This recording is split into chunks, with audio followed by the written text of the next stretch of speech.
allow the children to attend the budget. It's okay. Off your mind. It's okay. She off your mind. like me. Chai!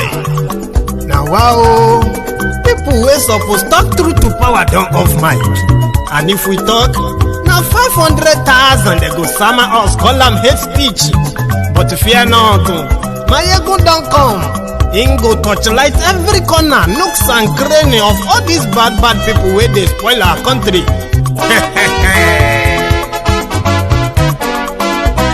So my people make we laugh, Maiyegun don't come, my people make we shout, Maiyegun don't come, Maiyegun don't come, man of the masses, Maiyegun don't come, Maiyegun Diary Politico, Maiyegun don't come, this one not the off in mind, Maiyegun don't come, and in the touchlight every corner, Maiyegun don't come, okay, some people be they holla say they want the power. Chai, them be promise us say we go get light and power. Them hustle sote they can't get the power. But now they know they do anything with the power.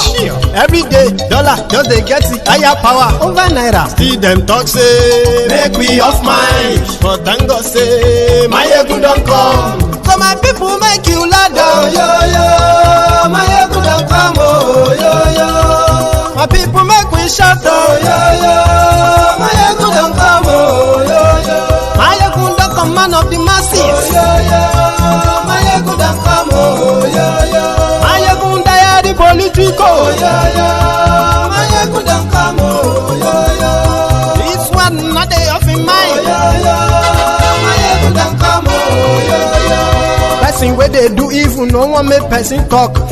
Them say that Maiyegun, that man too they talk. He too they talk. Say Maiyegun Diary, he they hot like pepper. But every day then they take money in bulk.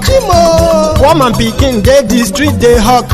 Still them talk say make we no talk. But thank God say Maiyegun don't come. So my people make you laugh, Maiyegun don't come, my people make you shout, Maiyegun don't come, Maiyegun don't come, man of the masses, Maiyegun don't come, Maiyegun Diary Politico, Maiyegun don't come, this man not.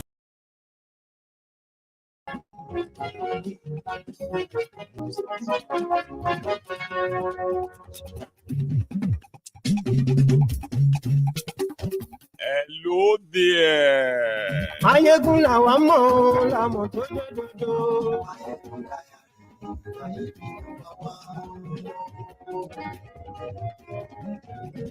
Good morning to you, good afternoon to you, and good evening. Good evening to you from wherever you are watching from. It is Maiyegun Live. Here is another brunch time with Maiyegun, which is always going to be listed now. Call this one episode 2 and read the caption of the broadcast, the description, hear it. Invite your friends, invite your not so friendly friends, and tell them Maiyegun today. A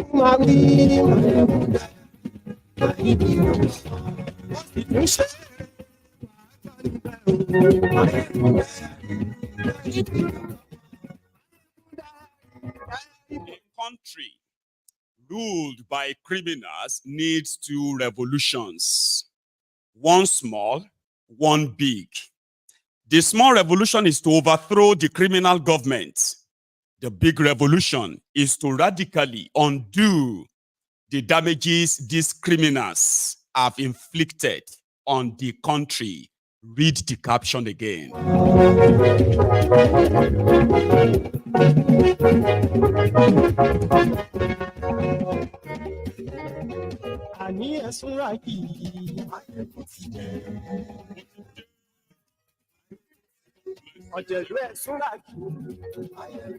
Happy weekend to you for those of you who are already in weekend, okay? Some are just about to. However, Good morning to you in America.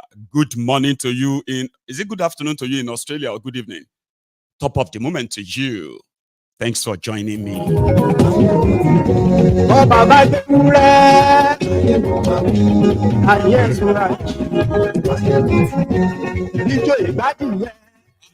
And everybody who are also with me on TikTok, I may not be able to mention your names, but I am with you as you are with me here in spirits. When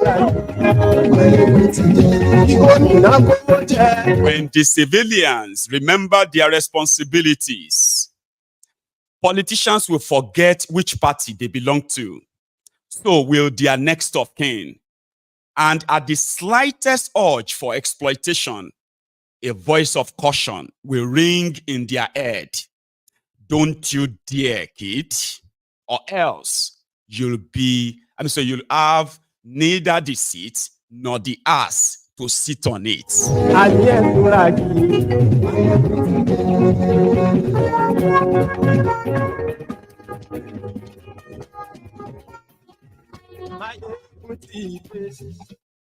Today, so good morning to you once again, good afternoon to you, and good evening to you from wherever you are watching from. This is the free time where you have a safe place, where you can join me just any moment you want. The number to call in to contribute to this conversation tonight, this afternoon or this morning, is right there in the comment section. Board marks. Nice one, so yeah, we have few truths that I believe that some of you do know, but you must always constantly be reminded of how damaging ignoring this truth is to you. And Nigeria, from time immemorial, has proven that it is a place that rewards criminals. And today in Nigeria, the sickness, this type of a pandemic sickness is not limited to any region or tribe or religion or creed, even education. It doesn't really matter. People worship money, and institutions that are supposed to checkmate and curb all the rise of these rogues, those institutions have been compromised too. Today, there is no amount of criminality you are involved in. If you are philanthropic, if you are a cheerful giver, the people will actually have to live with it. It doesn't matter the damages you are causing. Why am I saying this to you? It's because people have been debating in the last few days.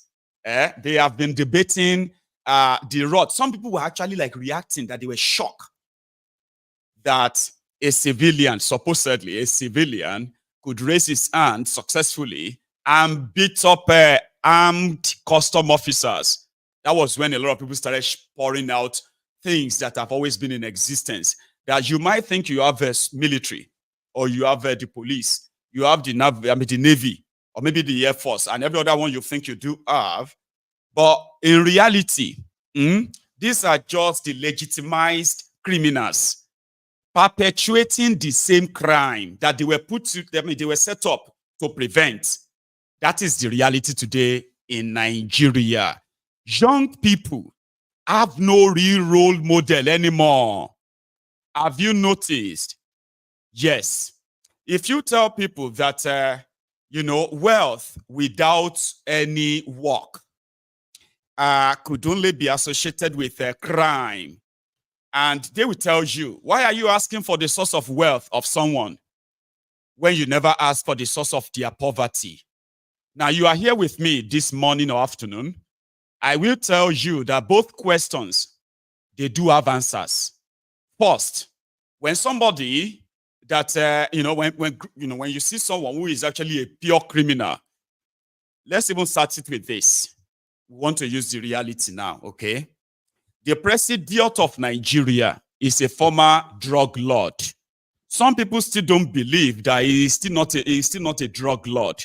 He was laundering money for drug dealers, heroin traffickers in Chicago back in the 80s and early 90s. To avoid jail, he ran to Nigeria, okay, joined democratic movement, funded them with heroin money. While America was rounding up all his friends, business associates, he ran to Nigeria, and right there in a corrupt den called Nigeria, he was able to become a senator. That was 1992. A drug dealer. Then you have the person who was your speaker, Bajabia Mole, was also a former criminal too. Still a criminal though. Former criminal doesn't really mean that they have repented. The criminals don't repent. No, they don't. Seriously, like that kind of criminals. They are like career criminals. This guy duped and stole money from his own client. Client who entrusted him with their money. He stole the money. He ran to Nigeria, abandoned his career. How much was the money? $24,000. He became a politician in Nigeria. He got elected. He became the speaker of Nigeria. Give me more names of those in charge of your Liejiriya. The person who is in charge of the Senate, who is their Senate president, Akpabiole, is actually the third person in Liejiriya. So Akpabiole was governor. He stole 104 billion naira, was arrested by EFCC. He was going to court. Then all of a sudden, abracadabra, abracadabra, Akpabiole became a member of APC. He became a minister. He didn't even run to be a senator. Baba, this guy is their Senate president today. But before then, he became a minister. He went on to go and loot over 4 trillion naira. 4 trillion naira. That's how much he stole from the NDDC. But he didn't do it alone. The system allows it. Everybody got their share. The public got their own rage. All of us got our anger. And then they moved on. The money was gone. He became the Senate president, the third person in Nigeria today. Like, where do you really want to bring it from? That you have them now surrounded by the vice president of Liejiriya, the shitty man, Shekau Shetima, was a Boko Haram sponsor, Boko Haram sympathizer, and Boko Haram keeper. This guy was governor, and he was housed in the government house. The wanted terrorists that bombed a church in Abuja on Christmas Eve or so. I've been an New Year Eve. That guy, Kabiru Shokoto, he killed nearly 100 people, others injured. He ran away. They declared him wanted. Baba, the guy was inside the shitty man's house as governor of Borno. That is your vice president. So now you want to act funny that you are seeing drug dealers, money launderers, human traffickers, and other kind of rogues that are no longer hiding. They are there in the open. They are there in your midst. Their praises are being sung by the Nigerian artists. Now, somehow, these rogues have now become the role models that your children listen to their names on TV. They see them on TV. They hear their names on the radio. They they hear their names in songs. They actually rhyme to the songs praising drug dealers, money launderers, human traffickers, terrorist sponsor, and the rest of them. And everybody's vibing to that. Because today, majority of our young people want to be like them. If I grow up like this, I want to be like Shekau. Don't be like Shekau. Try and be like shitty man.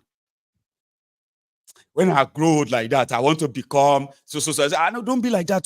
Try and be like a Tifnumbu. There's no role model anywhere anymore. Nigeria is gone. Totally gone. Whatever they told you about Liejiriya, all they told us while we were growing up about Liejiriya, they were all lies. Today, you are at the mercy of different terrorist groups. There are those who are like Islamic terrorists, the jihadists, Fulani terrorists, Boko Haram. Then you have those ones who are economic terrorists. economic jihadists. And also, you also have intellectual jihadists, intellectual terrorists, those who will continue to promote nonsense, and they will continue to downgrade intelligence conversation. That's where you are today. Liejiriya. You might say it's unfortunate, of course. So who are your role models today? Because majority of the people that are operating and running Nigerian system today, including your elites, bunch of criminals, economic saboteurs, those who have taken advantage of the lawlessness of Nigeria, and they have unleashed their own separate act of terrorism on you. They are gaming the system, naira dollar, gaming the system, ensuring that the real sector that will actually strengthen your naira never receive a proper and adequate attention. They were wasting their time on frivolities, and you are looking at intelligent people, defending it, hoping that, yes, this idea is very golden. And when they end up in the pits, they begin to look like, okay, maybe there will be another idea. Every error they make, which is actually intentional, people die, you have no idea. And there are those who are actually making so much money, blood money, dark money from this whole thing. It's not just your politicians that are looting your money. There are those who are helping them to further destroy you economically. And they are able to do so because the criminal in charge, the institutions in charge, they've all been compromised enough that these guys could get away with anything. Majority of those you are seeing as a philanthropist, bankers, and then the rest of them like that, Dangote, and people who are supposed to be in jail. They are those you are looking up to and say, I want to be like them. Your children are looking up to criminals, garbed in beautiful loins and garments and all that. And you are wondering why Nigeria is going down the drain. So yeah, you are welcome. So thank you very much once again for joining. By the way, I have something I want you to simply watch while we kind of take calls. I know some of you are already trying to call in, okay? But we will get to that part. Listen to this a bit. Somebody asked time and it was like giving an explanation more on all the jargons, grammars, blah, blah, blah, nonsense they are telling you to kind of make you feel like they are doing something or working on something when they are not. In actual fact, right?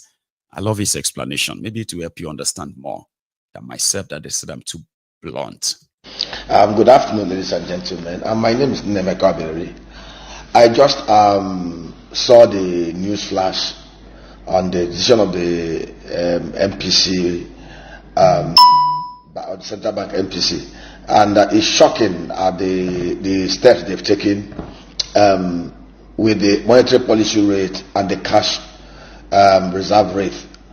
MPR at 22.5% and cash reserve ratio at 45% will not achieve the medium to long-term plan that these guys desire. Let me tell us what will happen for the benefit of those who may not be so vast on financial matters. Monetary policy rate is the rate, discounted rate of the CB, in fact, of the banker to banker, the Central Bank of Nigeria. It's actually the base rate.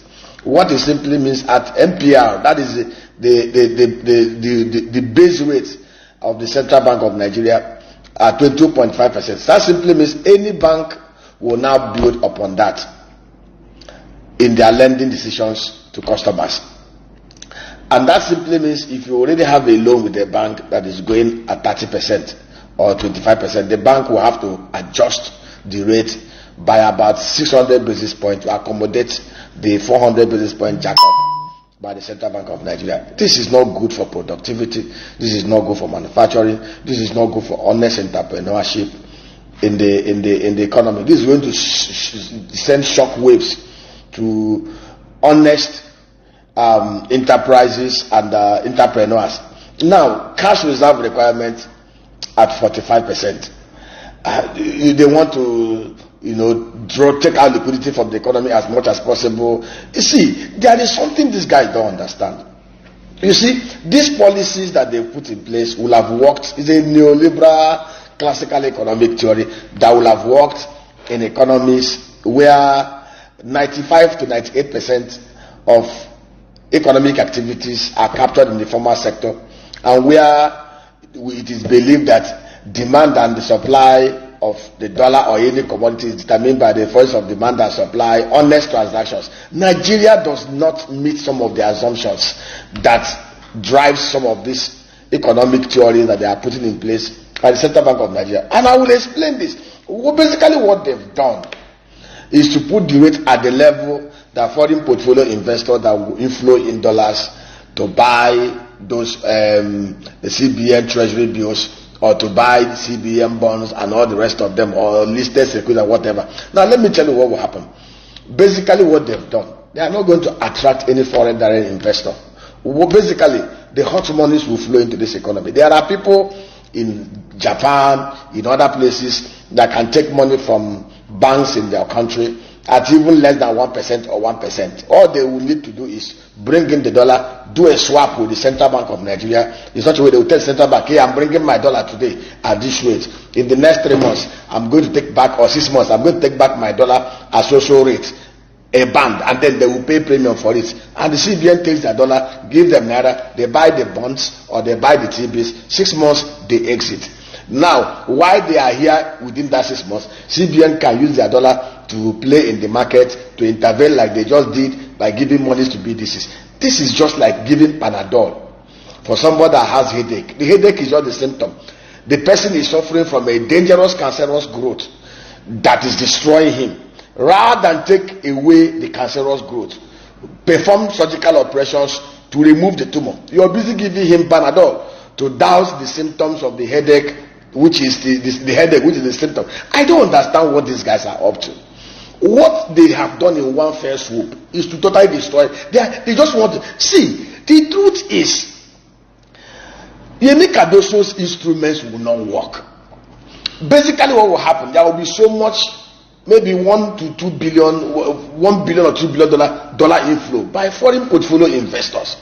And now we use it to shore up the dollar to naira, and maybe there may be stability around the 1,500 naira to $1 band over the next 1 week, and people will clap. Then afterward, when the things mature, when the people take back their dollar, what we need to do is to boost the supply side of the dollar. 90% of this problem are from the physical side. There is something unique, Cardoso, and those at the Central Bank of Nigeria are not seeing. Is either they are seeing it and they pussyfooting about it, or playing, see nothing, say nothing, hear nothing, or they are just trying to deceive themselves and deceive the rest of Nigerians. And this is it. This is the truth. In Nigeria today, between the 3 tiers of government and the 3 arms of government, we have budget expenditure appropriation of over 45 trillion naira between the federal government and the state government and local government that will be expended over this fiscal year 2024. Federal government of Nigeria has appropriated expenditure, budgeted expenditure of about 28.7 trillion. The states have their own, and the truth is, half of this money, or even more than half of this money, are going to be looted. And when they loot this money, they will use this looted money to pursue the dollar. We have not taken urgent step to address the corruption demand for the dollar, which is at the root of our problem. I have given instances and empirical examples of why we are where we are today. Go and check the records. As recent as 2022, our total import bill was $60 billion. And if you look at the makeup of those import bills, you will see $24 billion was expended to import mineral oil, synthetic and refined petroleum products. 2.3 billion was used to import plastics. 800 million was used to import fish and the aquatic products.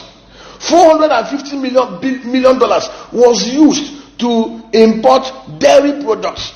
Even palm oil, we imported palm oil, 600,000 metric ton. Most of the things we imported are things we will have produced here if we have physical governance, security measures, and the transparent things in place by the physical side. We have given them proposals. We have given them strategic work plan on how we can ramp up crude oil output, on how we can tie allocation of marginal fuels to people producing evidences of guarantees from first-class European banks, and then showing forth that they are going to be using the crude oil that will come from the marginal fuel will be. You dey hear? At the Facebook has removed my people there. They can't see me anymore. So let me also kind of remove it too. And I won't have to bother like I did last night, okay? Did you hear that? They are looking for free money so that they can look good to you and say, now that Nigerian naira is coming down now, we are not hearing you, Maiyegun, say anything this morning.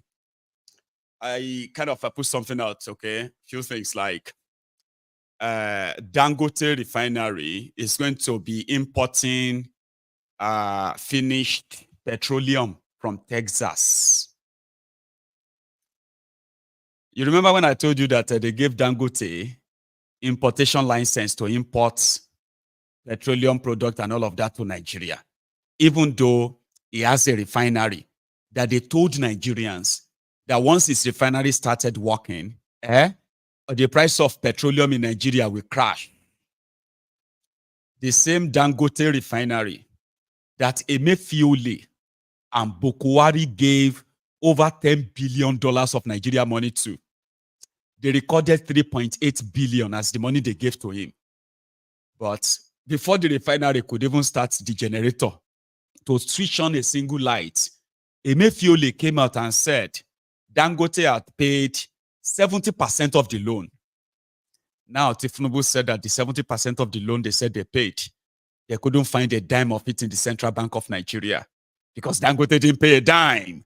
And it wasn't $3.8 billion Nigeria gave him. It's over $10 billion they gave to him. But at least give them the refinery now. At least give them something. This money is so much that it should have given you something. It should worth something. But they're not giving you anything. Now, the same Bokwari's government now gave him import license. They denied it, didn't they? Now, 2 days ago, they said Dangote will be selling his product in dollars to those in Nigeria. I was like, what they buy you? So now dollar they go, they said the Dangote petrol. Okay. Oh, yeah, shall produce something. Bring something out. All this about Bakus, all this bat idiots, all this Buhari idiots, the cyberbarian, see, the bastard, see. These guys have been longing for a win. Something to brag about. From A to Z. But they love to live in denial. They want something to show and say, at least this one happened. But you know, all lies. Lies upon lies upon lies. Now me be the enemy. Now me the one stone. You know, you've never said anything good about Nigeria. I said, tell me something good about Nigeria that has been beneficial to millions of people, even to a few hundreds of people. Can you show me some? I said, so now me go to look for him, Abi. So it must be so tiny that I have to get a microscope to begin to look for the good thing about Nigeria because I have to lie. You know what they said about living a life of honesty? Life of honesty is that so that when you die, we don't have to come to your funeral to lie about, oh, what a good woman. Oh, what an amazing man. Loved by all. And all of that nonsense. I do not have to manufacture good things happening in Nigeria. You can't hide any if there is any. You can't. But they want me to, I say, okay, now question that they ask, Dangote refinery is now going to be importing fuel from Texas. Hey, bele. I think say na crude oil, they say Dangote go to import from abroad. You remember when they told you that? The reason why Dangote is not yet producing is because Nigeria cannot supply enough crude oil to Dangote. They said Nigeria's crude oil, yeah. They didn't tell you that one before. They said that some of you need education. One way was telling me that I should get some education about this. I said, okay, educate me. He now said, the reason why Dangote will have to kind of source for his crude oil abroad and he will have to buy it in dollars was because Nigeria have sold the oil prospects and production in Nigeria for the next 25 years. You know, Nigerians, all these lies about Nigeria producing 1.5 million, 1.3 million barrels per day, Abi. You know, see, I have told you this before that Nigeria does not produce crude oil. Nigeria does not extract our own crude oil. Nigeria was so badly managed that every machine drilling crude oil in Nigeria is owned by the people that Nigeria decided to share the proceed with. So that time when shares see they explore crude oil there in Nigeria and all those things they did in Nigeria, because they used their machine and everything, they were taking about 40% of the proceed from that money. Yes, they are taking that much. 40% of it goes to them or something. Now, royalty in Nigeria, they collect. Even like Nigeria self, no, they collect up to 35% of the total value of the money made from the crude oil in Nigeria. I'm not making this up. When I saw it, I was like, oh my God. Oil producing country, my ass. Nigeria is oil producing country. We are supposed to be rich. Your criminal leaders mortgaged everything. Seriously. But somebody now told me that because of this, it is either Dangote would have to be given another. Dangote will have to be given another oil block that he will be extracting his own crude oil by himself, 600,000 barrels. You know, they told you that Dangote will be refining 600,000 barrels of crude oil. Remember, they told you that. Wallahi, Dangote refinery cannot refine 5 liters of crude oil. I'm not joking. Dangote refinery, it cannot refine 5 liters of crude oil. Make you pour crude oil 5 liters inside this thing. Take them to Dangote refinery, make them refine them to all those products for you. It no fit. But the propaganda, they work well. Now we be the bad belly. As if to say, now me, they hold the hand of the engineer, Dangote's engineer, from turning on the refineries so that they can start producing. Remember in December, 2 months ago, when they were in the media telling you that they were moving crude oil to Dangote refinery and they are showing it on media. God, don't shame all the enemy of Nigeria. Dangote refinery is alive, Baba. They now told us, say they don't give them like 2 million barrels of crude oil. 2 million barrels of crude oil a day inside Dangote refinery for the past 2 months. 1 liter of petroleum or diesel is never produced. They now came back and said, because Dangote now, that's why Dangote will need to buy the crude oil from abroad. How? So what's going to happen to cheap petrol? You promised this 200 million mumus. What's going to happen to that one? There's no cheap oil anywhere. Story is changing. We thought that the reason why Nigeria gave Dangote over $10 billion for his refinery is to make sure that all of them go buy cheap crude oil. And there we come here say, even Dangote itself goes soon they import petroleum. War.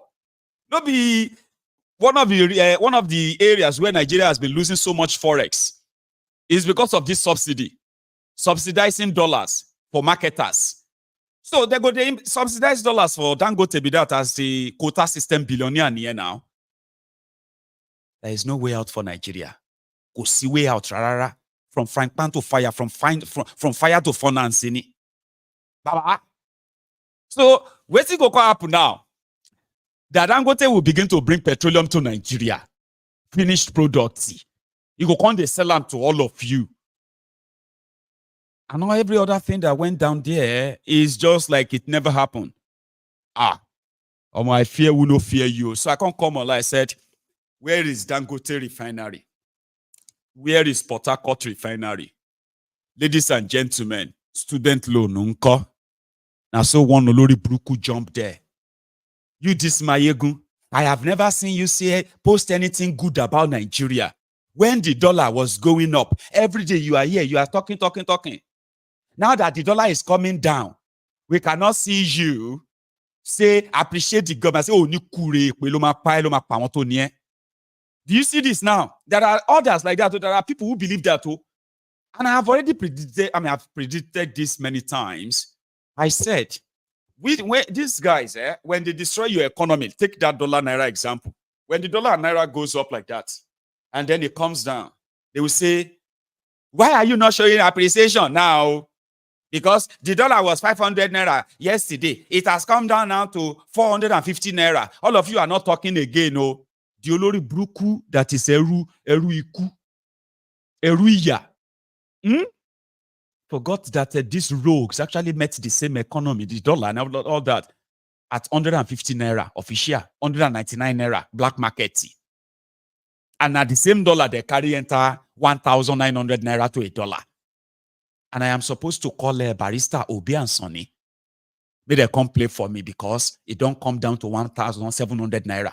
That's why you need to tell your children, no, they should be careful of people they mix up with. Oh, you see all this economic idea that these Olori Brukus are putting together for you, right?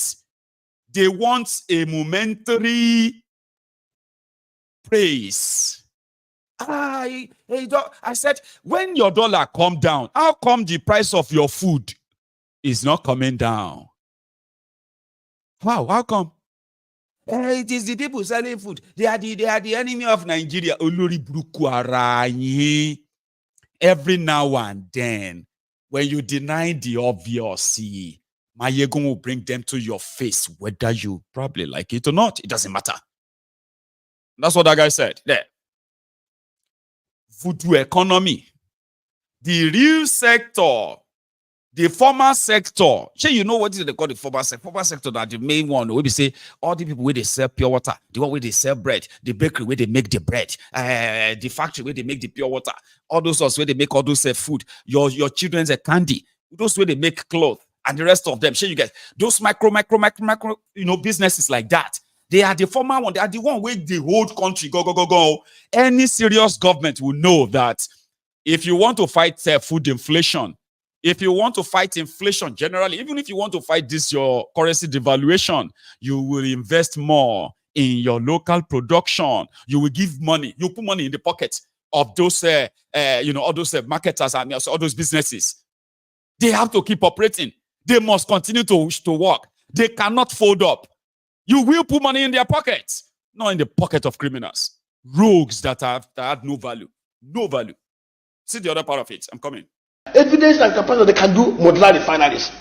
Of course, they will have to dredge the waterways all the way from the Escravos through Ogara, through Cocoa, through Warri, all the way to the Niger, so that people can actually set up modular refineries by the banks and use barrels to move their crude.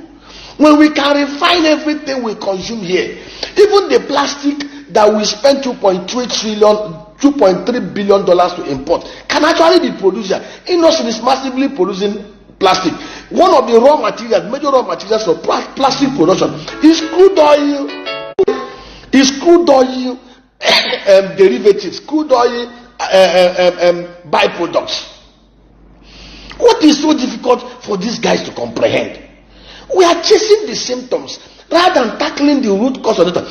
The root cause of the matter is the criminal demand for the dollar. Even if you mop up all the liquidity in the system, even if you staff investors or honest traders or honest entrepreneurs access to Naira, can you deny the governors and the local government chairman and the leadership of the 1,300 MGS access to Naira in their accounts? How do you stop them from using the Naira to buy up the dollar that you have given to the BDCs and the dollars in the banking system? We all know the truth that these governors cannot loot. These local government chairmen cannot loot. These ministers cannot loot if they do not have assistance from the cowboys in the banking industry. What we should be thinking about today is what urgent Marshall plans do we put in place to devolve and they restructure the security architecture of Nigeria in such a very measured and tactical ways that we can ensure protection of life and properties in across every inch of Nigeria over the next 3 to 6 months. These are the kind of things we should be talking about. How do we stop the corruption demand of the dollar? How do we put in place measures to stifle the public sector officials from taking naira from Jack and FAC and IGR to buy dollar? The demand for the dollar, legitimate demand for the dollar for transactional purposes, would not have caused the naira to depreciate from 199 to 1650 over a period of 9 years. Go and check over the last 9 years. Our total import bills, including monies expended on education and health, was about $451 billion. Our total exports, including monies inherited by Buhari and foreign reserve, including borrowings, new borrowings of $2 billion, including the export remittances through the former window of $168 billion, not even counting the informal inflows that came by way of dollar, cash, euro, and pound sterling. If we put all these things together, we will have had excess of at least $200 to $250 billion in our system that will have allowed this economy to be stable. That will not have even allowed the naira to go beyond 199 under Jonathan before he left. But basically, most of the dollar that leaks out of the system leaked because of the criminal demand from it. They transferred monies out that did not pass through the CBN window. They buy dollar, they put in the account, they wire them out to buy properties in Dubai, in Maryland, buy yachts, buy luxury things. Come on, we know what is happening here, for crying out loud. If these guys are serious, without chasing shadows, what they should have been doing now is to send an executive bill to the National Assembly to ban use of dollar cash in Nigeria. Make it compulsory that nobody should use more than $1,000 cash in any transaction, even $500 cash. Anybody who uses any dollar cash or seen with any dollar cash that is more than 500 to 1,000 should be arrested and prosecuted 2 years imprisonment without option of fine.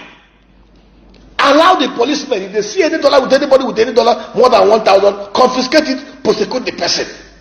Then there can be no dollar outflow out of this economy that is not done through the Form A and Form M windows, documentary letter of credit. So that even if you legitimately make your money, you want to buy a house in Maryland, you can show the evidence, fill your Form A or Form M, transfer your money.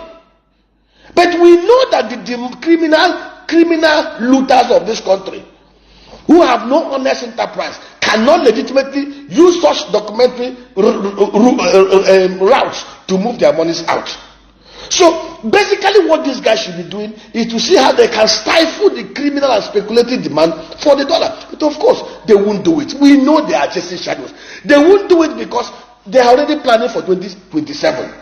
If they don't mop up the dollar cash and the dollar funds, how would they be able to bribe delegates and bribe electoral officials to help the legal election? If they put in place these measures we are suggesting to them to do, which is the honest measures, how would they be able to pay bribes? We are in a very serious trouble in this country. MPR at 22.5%, CRR at 45%. This guy practically wants to stifle honest economic activities in the system. But he knows of a truth that the 45 trillion budget expenditure by the governors, the MDAs, the presidency, that 60% of those funds will be looted. It has become a systemic thing in Nigeria. What kind of country is this? Who is advising these guys? What kind of nation is this? They know the honest thing to do. They will not do it. If we have been spending $24 billion on white petroleum products or mineral oil, any honest government will be putting in place measures to ensure that we quickly ramp up refining within Nigeria to stop that outflow. If we have been spending almost $800 million importing palm oil, any serious government will put in place integrated and structured arrangements between the federal government, state government, and local government. Ma save you, Jare. Ma save you your breath, eh? I tell you, there is no way that you will understand what is going on in Nigeria right? That you will not be angry. Okay? And the more you know about Nigeria, the more you want our end to come quickly. People have tried a lot of things, a lot of ideas, and all of that. None of them work because they will never work.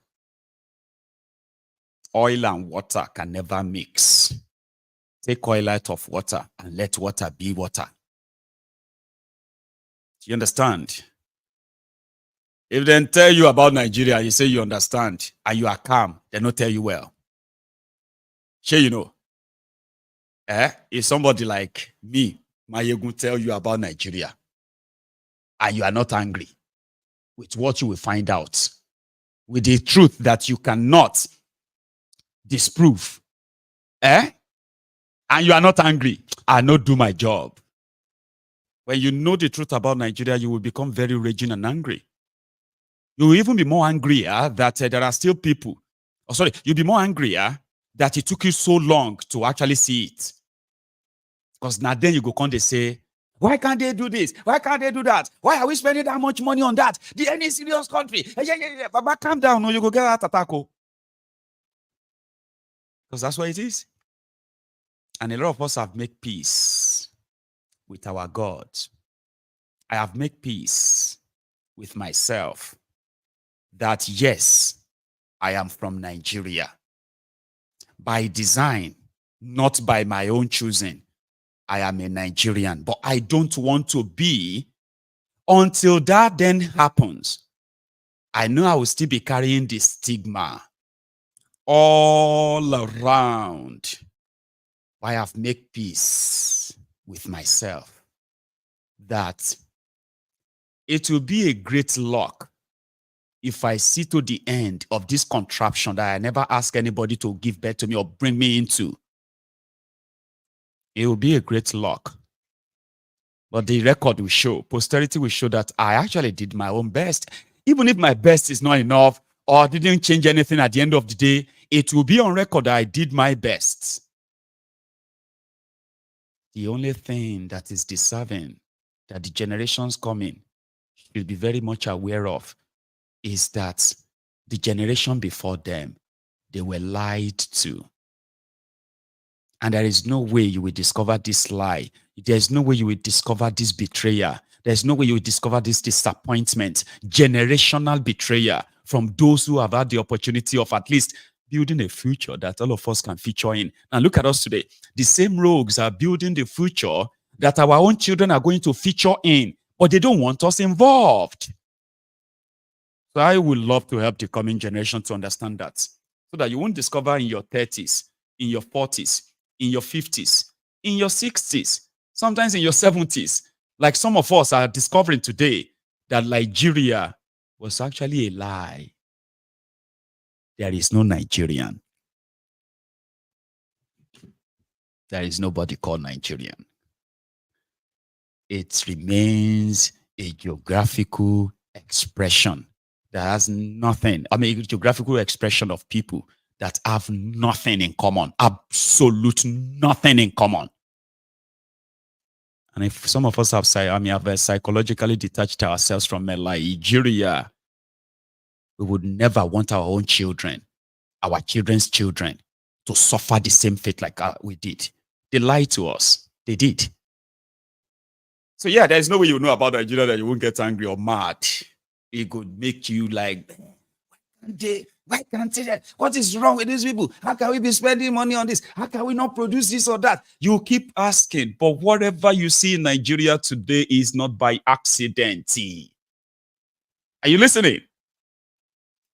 None of this is by accident. It is all by design.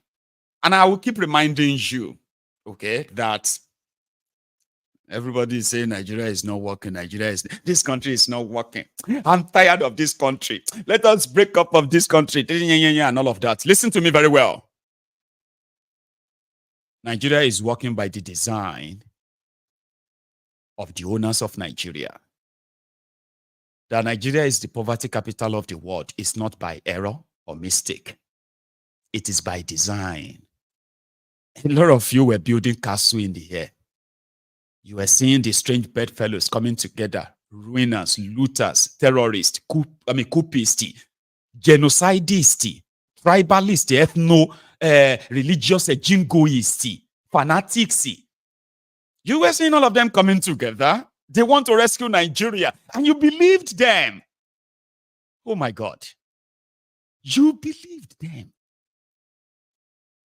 Now, when they changed Nigeria to exactly what they wanted to be, Nigeristan, here we are. We are now asking, how did we get here? And like this, so Tinubu and his gang are pretty much interested in what is on the table for them. But for you, you would have to actually take whatever you get, like that, even if it's bullet, right? So yeah, talking about the student loan. Do you know that from day one, when I told you that it was an afterthought, there was no plan for student loan. Student loan, okay. Do you even understand what it takes to say you want to give loan to students? We are talking about a system that, you have to actually budget trillions of naira for it. Yeah. The value of what you have right now in Nigeria, you need trillions of naira. And this must be a ceaseless free flow of that resources if you actually wanted to. I was here. And I was talking about that when you look at the criminals who are possibly some of you's role models and what they stand for, which are to destroy you, honestly speaking, you won't, for any reason, right? You will never defend them for another day, not for another minute. What they told you, they will give you 5 billion. 5 billion for a country with over 20 million students. Abba. And you actually took that and said, yeah, we are waiting for them to. Because the moment they manage to give like hundreds or 200 of you, the million, the rest of you can go to hell or go to places. That is the country they are building for you. That is the country you think you have. That is not a country. It is a contraption, an asylum where lunatics have taken power and they have taken reign of all the institutions that could possibly keep you or protect you. Do you understand? So nobody is a Nigerian. But until everybody realizes that, we can continue to live that lie. Okay? We can continue to live the lie.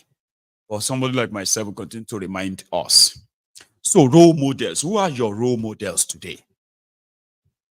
As an individual, who are your role models and who are their friends?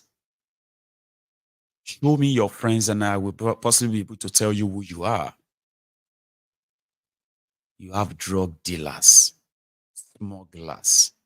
They are those who are now your role models. They will be singing about smugglers, gun runners. I've been there. I'm guilty myself before now. I'm guilty too.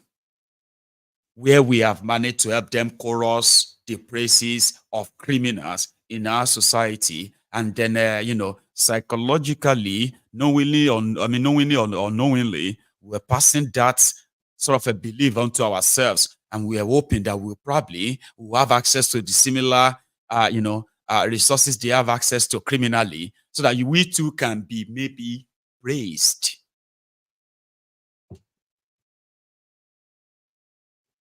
Then we have children today.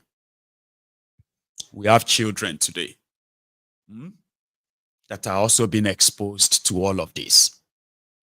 The society that praises criminals, the society that rewards criminals who are supposed to be in jail. They are those making laws, executing them.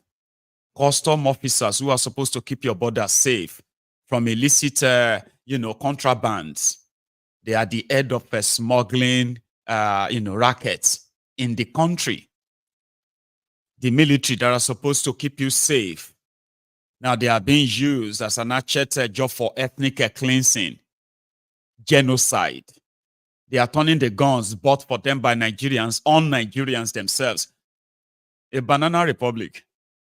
The Air Force is making mistake, bombing civilians by error, not once, not twice, 3 times.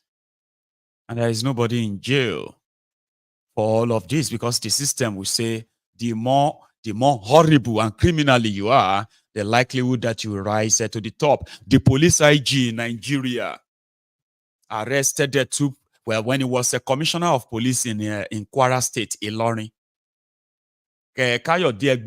What is his name again? Your IG, appointed by Tifnumbu. 2 police officers who arrested, confiscated stuff from a smuggler. They got fired by Egbetokun for doing their job. He was a police officer. He fired them for doing their job, arrested them, and he protected the criminal that they arrested, the court.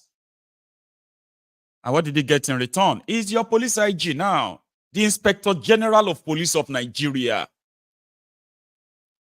the custom DG. Your custom, what do you call that one now? Director General, they call your custom Comptroller General, whatever. The Comptroller General is also somebody who is also linked to a notorious a notorious smuggler, gun runner, IBD, Dende, Egungbong, from Yewa in Ogun State. Somebody who could actually, without holding any gun, he could slap an armed custom officer and nothing will happen. Nothing happened. He said he was provoked. They provoked me. There's nothing too much about what I did. It was just a provocation. And indeed, he is still alive. What kind of a system is that? You have a system whereby a private security company is helping Nigeria to arrest crude oil smugglers, those who are stealing your crude oil. And guess those who are fighting them? Nigeria Navy. Nigeria Navy is not fighting the pirate or those who came to steal your crude oil. They were fighting the security guys who were stopping them. Private security. And you say Nigeria never spoil. Nigeria don't spoil, finally. So you have criminals who are supposed to keep you safe, and or more when their frustration is pretty much like out of control, they move in. They're moving into your spaces, threaten you, shoot your children, kidnap them, to extort them. And I mean, come on. So I don't know who are your role models. I am going to keep the line open. I will take calls, okay? So if you are with me this afternoon and this morning, depends on, the time. It's weekend. I'm not sure everyone is probably going to be walking. But if you are watching this and you also probably want to be part of this, please join us. It's an open conversation. I am going to take a quick break. And when I get back, I'll take us. Well, then I will still continue saying my stuff because I still have a few things to add, okay? But yeah, I will be back in a minute.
Thank you. Thank you very much. I already have a caller, and I am suspecting this must be one true emperor.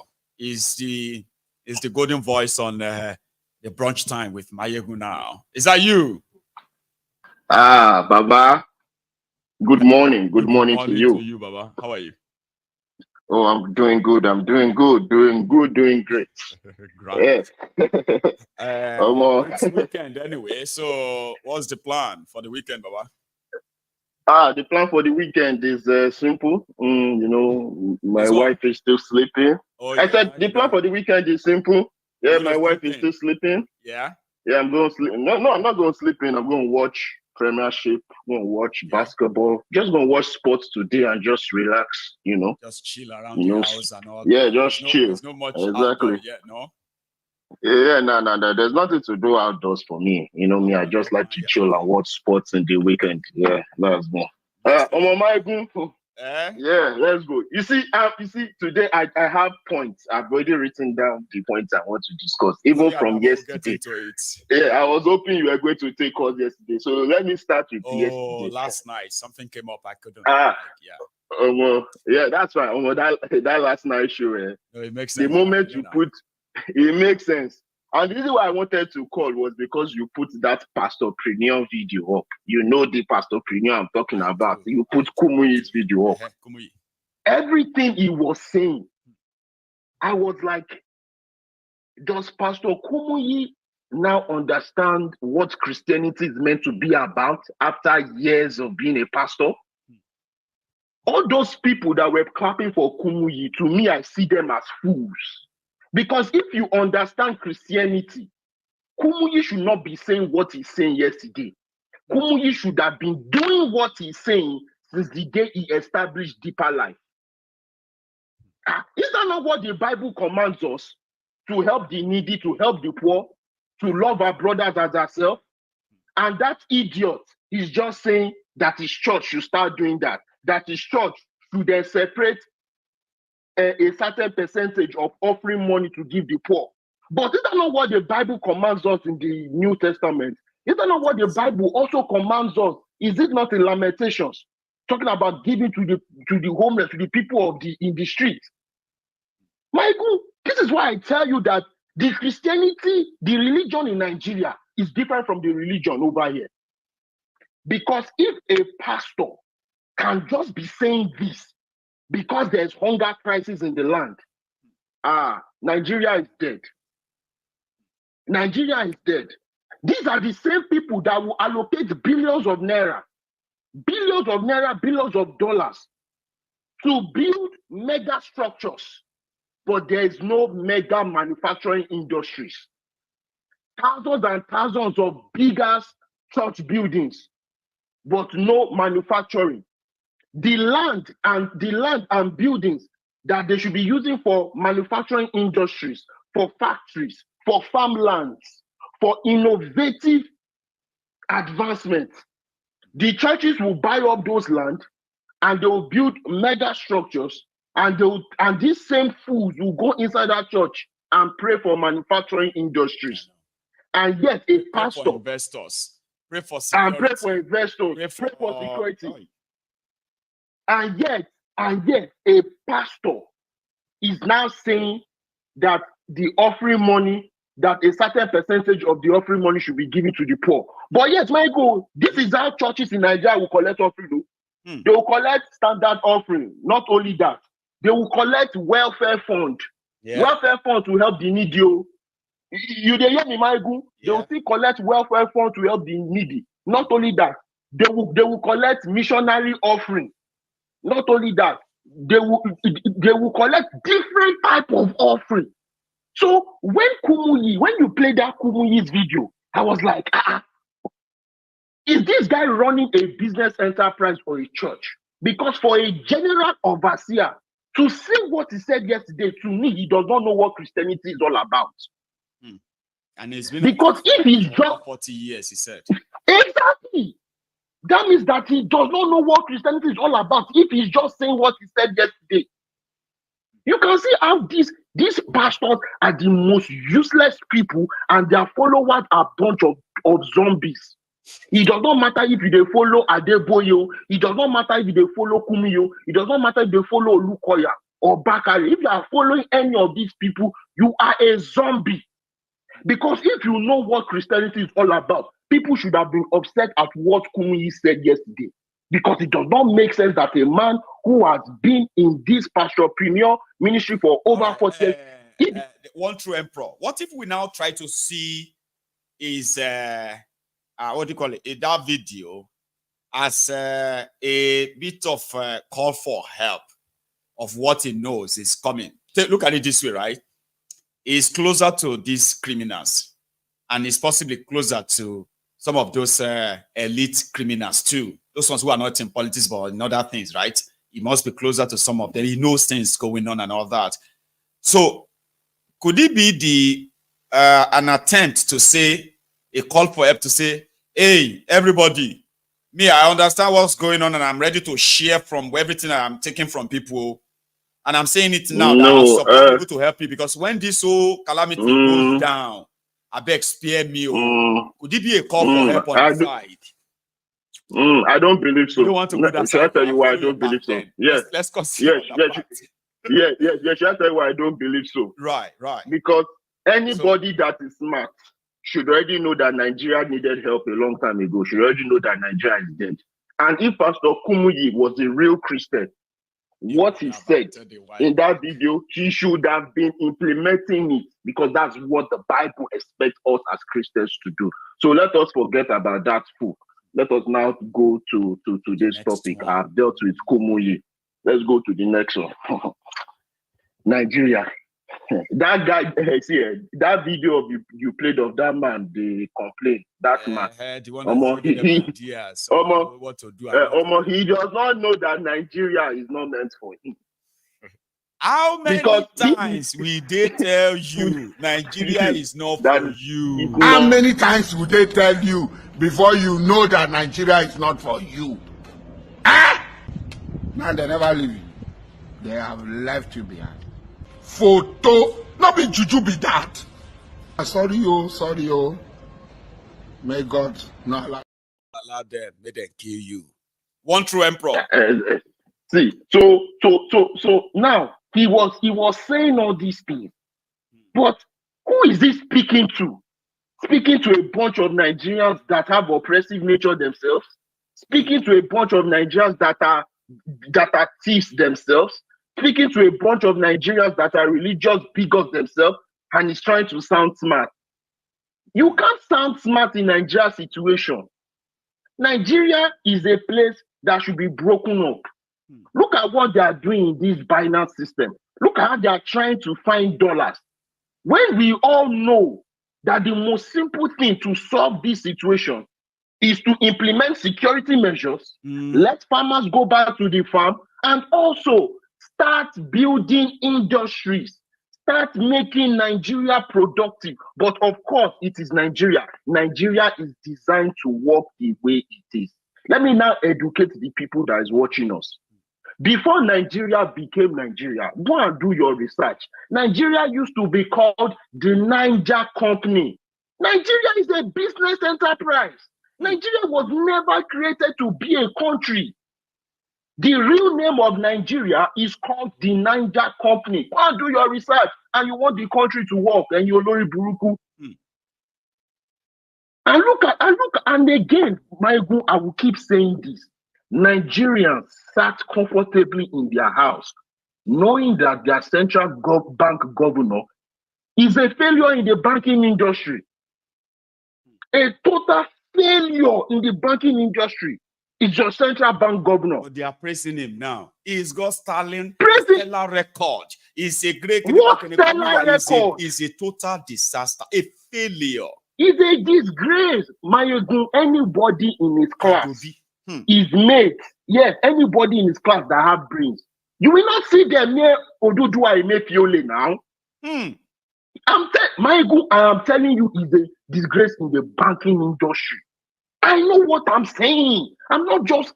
It's like bringing somebody that nobody would touch and put him ahead of everybody where they no can get choice. So people are now watching, and they are watching Kadobi, the further destruction of Nigeria economy right now. No, exactly. They are just watching and saying, continue. So, yes, a very good idea. Continue.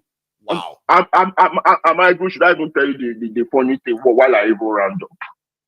Not only the Nigeria watch that, Now, let us talk about Dangote now. Let's talk about Dangote. Somebody because said I didn't want good things for Nigeria. That's why I didn't see, and dance. Maiyegun, Dangote has received Maiyegun, crude oil. Baba. Maiyegun, Educated people were dancing on Maiyegun, social media because they delivered Dangote crude oil. Maiyegun, Shebi, I revealed to you. Yeah, Shebi, I revealed to you yesterday morning. Yeah. That the education in Nigeria is grammar poor. So don't let us talk about educated Nigerians. They are the dumbest people on earth. If you are in Nigeria and you are telling me you have masters, you have PhD, it does not impress me because I get masters. So whatever certificate these people have, me too I get them. So they are not impressing me. The only thing where I know get my PhD. So all these titles where Nigerians like to pack for their head, they don't impress me. I am in this country. The dumbest people to talk to are educated Nigerians. I am telling you, I'm in America. I have doctors' friends. I have nurses' friends. I have friends that are in the IT. I have friends that are in the banking sector. Honestly, if I want to discuss something sensible, it's not them I will talk to. So don't let us talk about educated Nigerians. Kind of, when you look at your clique, you look at your clique, some set and say, if I want to discuss something sensible, something that is more progressive, and all of that stuff. It's not among Nigerians, my guy. It's not among Nigerians. If I want to discuss something sensible, I will speak to my Black American friends. I will speak to my white friends. I will speak to my Asian friends. Yes, from experience, I'm telling you, I know they discuss sensible things with Nigerians for years. I can tell you far. Wow. Simple. I don't. Guy, only about probably the Nigerian, probably only about 1 or 2 Nigerians that I can say I really am close to here. Trust me, the Nigerian community over here is weird. I don't interact with them. They have the same mentality back home. A lot of them, Maiyegun, I told you, some of them voted for Peter Obi and they still voted Sanwo-Olu as governor. Are those the kind of people you want me to take serious? See, that thing, they make you mad every time you remember that thing. They make you repeat and say, I will always repeat it. I will always repeat it. That is why. I'm like, I understand. Sorry. See, Maiyegun, this is the reason why I don't believe in the obedience. This is why I never believed in the obedience movement. I mean, these are obedience that voted for Sanwo-Olu. These are obedience that were shouting Peter Obi on top of my head and still voted Sanwo-Olu. So let us leave that aside. Let me now go into the Dangote. Yes. So they lied to Nigerians that Dangote was going to start refining crude oil and petrol, but yet they gave him license to import petrol. Yes. I beg, how does that make sense? But sorry to cut you again. Sorry to cut you. One true emperor, right? Person where suppose they produce petrol, they serve locally and export, then give an importation license to bring in petrol. So if that person bring petrol, load them inside his refinery there, right? Can't they sell them to people? Share the same Mumu Nigerians will not believe that he produces the whole thing. Of course, they believe that he will produce. They will produce. They will believe that he's producing. Guy, not being guy. We're talking about Nigerians. Please continue. The average Nigerians is daft. All these other Nigerians used to say they are smart, that are the giant of Africa. No, Nigerians are daft. Hey, Nigerians are daft because think about it, Maiyegun. Let us say you are the Nigerian government and you are Dangote now. I gave you money.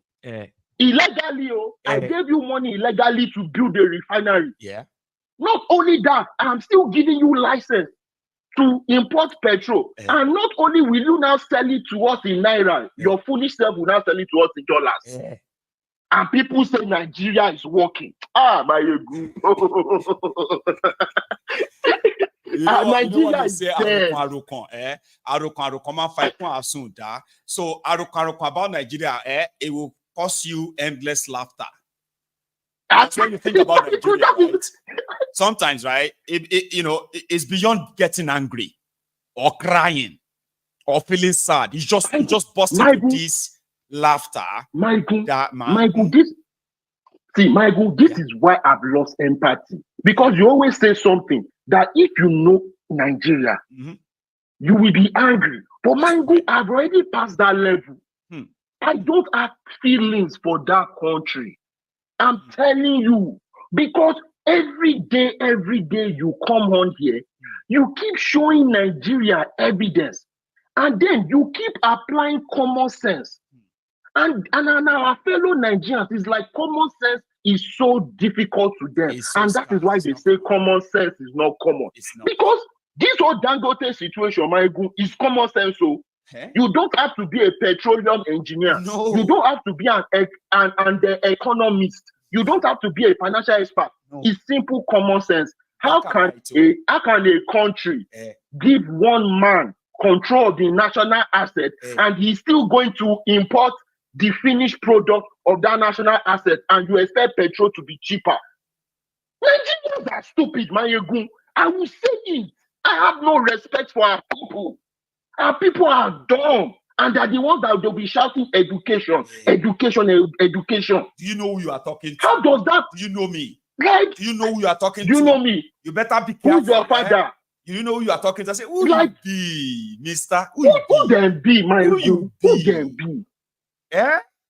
Like, it's so crazy that Nigerians keep falling for the same okie dokie all the time, falling for the same playbook all the time, falling for the same bullshit all the time. And then Nigerians will leave Nigeria and start complaining that other countries don't like them. Why would they like you? Why would they like you when you are voting drug dealers? Why would they like you when you are believing your fake prophets? Why would they like you when they see that your country likes to kidnap and kill people? Why would they like you when they know that your central bank governor is a disgrace in the banking industry worldwide? Somebody like says, Nigerians. Somebody says, okay, enough. Let us talk about the way forward. Now, I have a reading. Which way forward? The way forward is to break Nigeria. I have a quote for that person who asked me that. He said, okay, yeah, what is the way forward? Most of the time, it's not because they are interested in your way forward, because the way forward is something they don't want to happen. When you tell them, break up Nigeria, they say, is that the way forward? Instead of us to talk and come together and be together and work and make sure that our country, you and who they come together and work together. Here is a quote, right? They said, this guy put it this way, very simply, right? He said, a country ruled by criminals needs two revolutions, one small and one big. The small revolution is to overthrow the criminal government. The big revolution is to radically undo the damage these criminals have inflicted on the country. Now, here is another. He said, when the civilians remember their responsibilities, politicians will forget which party they belong to. So, will their next of kin. And at the slightest urge for exploitation, a voice of caution will ring in their head. Don't you dare, kid, right? So if the citizens are asking themselves, what is the way forward? The number one way forward is to, I have said this many times too, Abi, you first need to detach yourself from everything you've known and accepted to be true about Nigeria, including the belief that you have right to defend the criminal who come from your tribe, your religion, your region, or whatever you associate with. Oh, right? That's the biggest so when you problem. begin to detach yourself from all of those and no association with all these rogues, right? Then the next stage is to overthrow them, is to destroy them, because their job is to destroy you. And if that is too difficult to happen, and that's not possible, you know that's not possible now, then don't ever in your life ask me, what is the way forward? Ever. Exactly. That's the thing. See, Maiyegun. Nigerians know the way forward, but do you know what Nigerians are waiting for? Yeah, they're waiting for you and me and the Messiah to come back and say them, nobody's coming. All those people that be shouting diasporans should come back. Nobody's coming. Nobody is coming. No. We are okay over here. Well, I don't know about other diasporans. Me, I'm okay here. I pay my taxes. I live my life. American politics is the only thing that affects me. Nigerian politics, no, they touch me. My own is to come to your program and laugh. And I will keep on laughing because I am not going to be angry about Nigeria. I'm not going to cry about Nigeria. I have done that years ago. The complaining, why cannot Nigeria work? Why can they not do this? Why can they not do that? No, I am here to remind people and let people know that whether you like it or not, you are the ones producing evidence that Nigeria will break, Maiyegun. Because Nigeria cannot keep continuing like this, except if Nigerians have accepted that they are slaves, that they are born to be conquered. That's the only way Nigeria can go on like this. But if Nigerians are really the giants of Africa, as they say, they are really as smart as they say, then they should show us something. Maiyegun, thank you. Let me leave it here. They should start working. Thank you, Jerry. Let me let another Enjoy person your call weekend, you. okay? And take it Yeah, easy, you too, Baba. bro. Nice one. Yeah. So that is a one true emperor there calling from the US as usual. It's morning in the US, and I've got another caller here in the UK. Hello. Yeah, hello, Maiyegun. How are you doing? I am very well, Baba. How are you, sir? Fine, thank you. Good afternoon. Good afternoon. Please. Yeah, quite a good job you are doing. Thank you, sir. Thank you. I've got only one thing to say to you, and I want you to think about it. Yeah, this guy is in town now. Louis Sunday Igboho. Well, I saw a video, Koiki. I think it came to see Koiki and all that. Yeah, I saw that. Yeah, I'm very grateful if you could have a one-on-one with him and let him know that he must not be distracted or be bought into all these lies of Tinubu this, Tinubu that. So he knows he will not lose followers or be irrelevant because the momentum is drumming up, but he has to be very careful. If you just have one-on-one with him and then just bring him back, yeah, you might say, yeah, he's an adult, you know what he's doing, but at times, some sense of reason can be speak to an adult and then they will just come back to their reasons as they know what, yeah. All right, sir. Yeah. One thing is that I believe he himself possibly is watching this, just so you know, okay? However, if he is not, those closer to him are probably, okay? So we can both use this medium to pass the message, but if I have a chance of seeing him, which is under probability, right? Because, you know, I'm in Scotland and sometimes it's like a journey for them, you know? However, if I have the opportunity like you have just requested now, I will deliver this message personally, apart from here. I promise. And then we can only cross our fingers. You know that he's an adult. Yeah? Yeah, I agree. Or I can deliver the message that there are still those who really, really love him.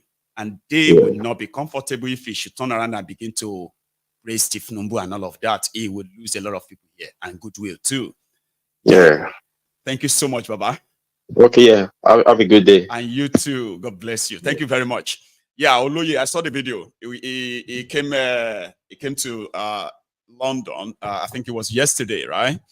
So, and it's just to come and show solidarity and then appreciation to Koiki. That's why he said. I saw the video. Said he came to show appreciation to Koiki, his own spokesperson, who has been very much loyal and then holding forth for him throughout that travel. So, which is great. So, yeah, somebody raised that anyway, you know. So, apart from that, the line is still pretty much opened. And if you want to be a part of it, all you have to do is to dial that number and call in. And you can be part of this afternoon from all over the place, right? So, of course, I am actually picking up some of the comments. So in case if some of you are also dropping questions in there, I can easily possibly tackle them too. So to somebody who was asking, you see, when people ask for solutions to something, I keep saying this several times, right? And I've said it many times and I will continue to say it, all right? From my own experience, Nigerians don't really hate their oppressors. They do not hate oppression. They do not hate corruption. They do not hate some of these things that a lot of us believe that they hate. It's just that some of them just don't like the fact that they are not the ones doing the corruption, doing the oppression, or even enjoying the oppression or the corruption and all of that stuff. And with that, all it takes is just for you to bring them around and they will be fine. So when people ask me, what is the solution to all of this in Nigeria? I say, everybody knows Nigeria problem. In fact, some of you know the role you are playing in your own small way or big way. How you are enabling all the wrong things. How you are enabling or normalizing all abnormalities in your own small space. Since you are not government, maybe your own little criminality or little enablement is not really that much. That's not why Nigeria is spoiled. Is it because I just did that small thing? Is that the reason why Nigeria is spoiled? No, we'll keep telling you. You are the reflection of, your leaders, your criminal ruiners and leaders are the reflection of you. They are the reflection of Nigerians.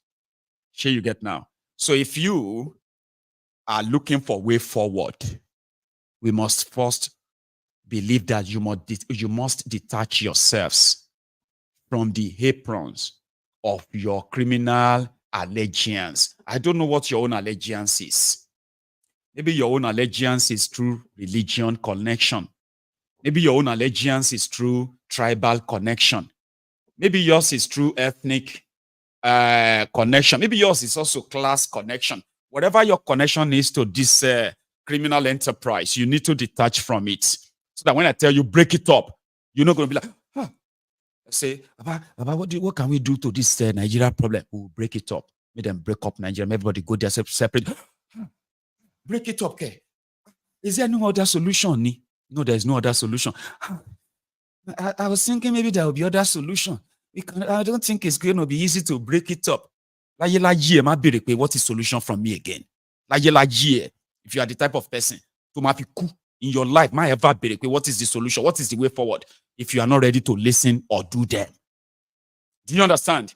Well, if your solution is to go and get PVC, to go and queue again, Baba, I will be here. I shall be here, inshallah, to report the consequences of your action. Inshallah. Prince Jejema, what do you think? That's so, Baba. Let's see what they ask me. What is the solution? They want me to tell them that let us go and get ready again for another charade, Abi. But if you tell them, so break it up, they say, it's not easy to break up like that. You cannot say we can.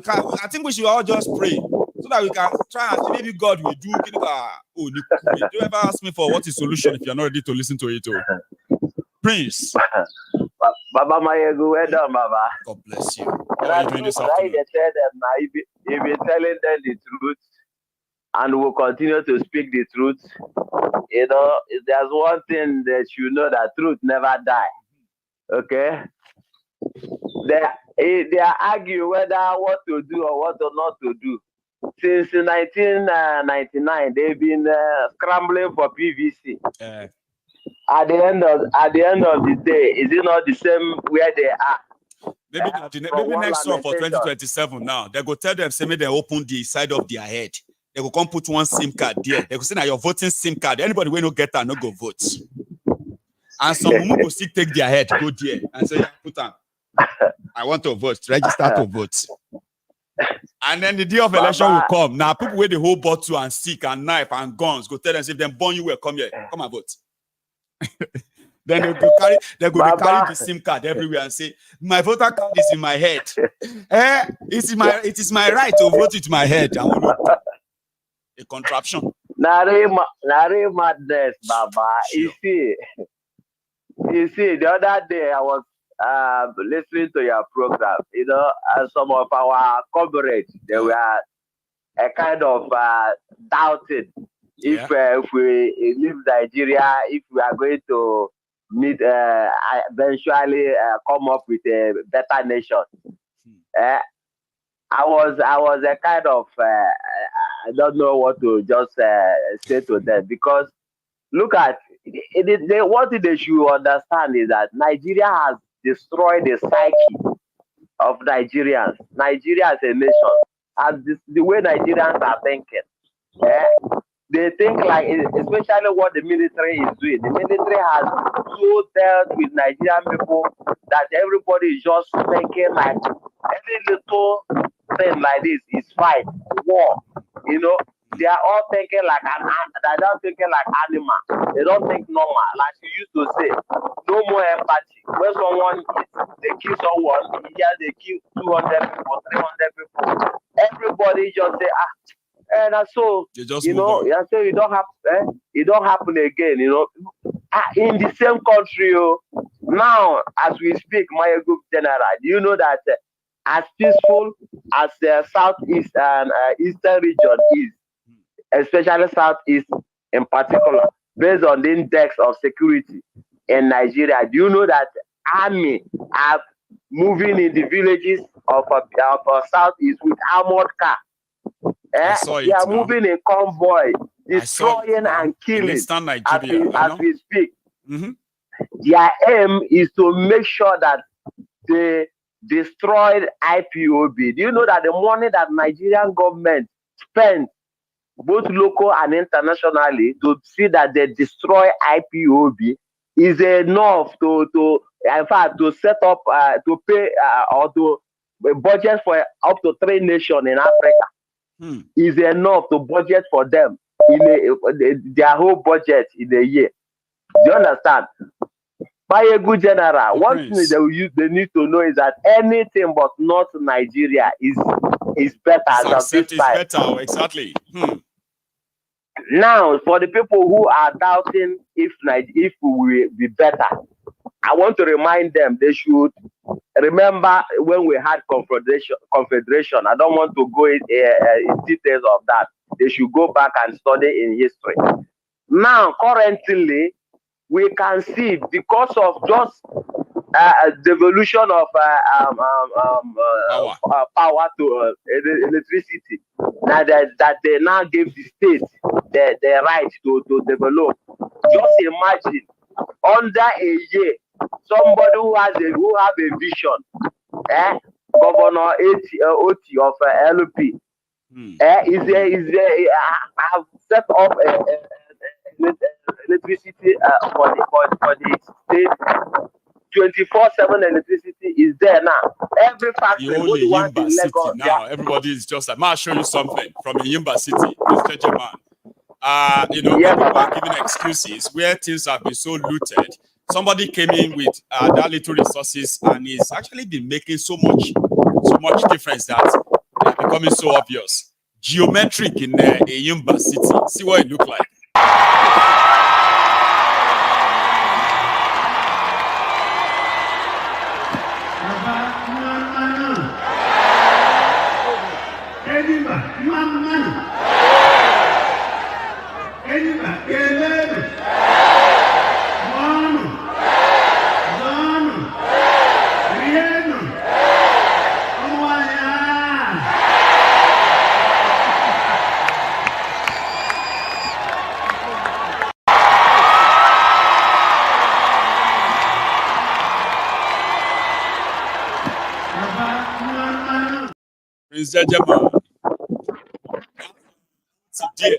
And I heard that it's part of the celebration that they have now been celebrating over 72 hours of uninterrupted electricity.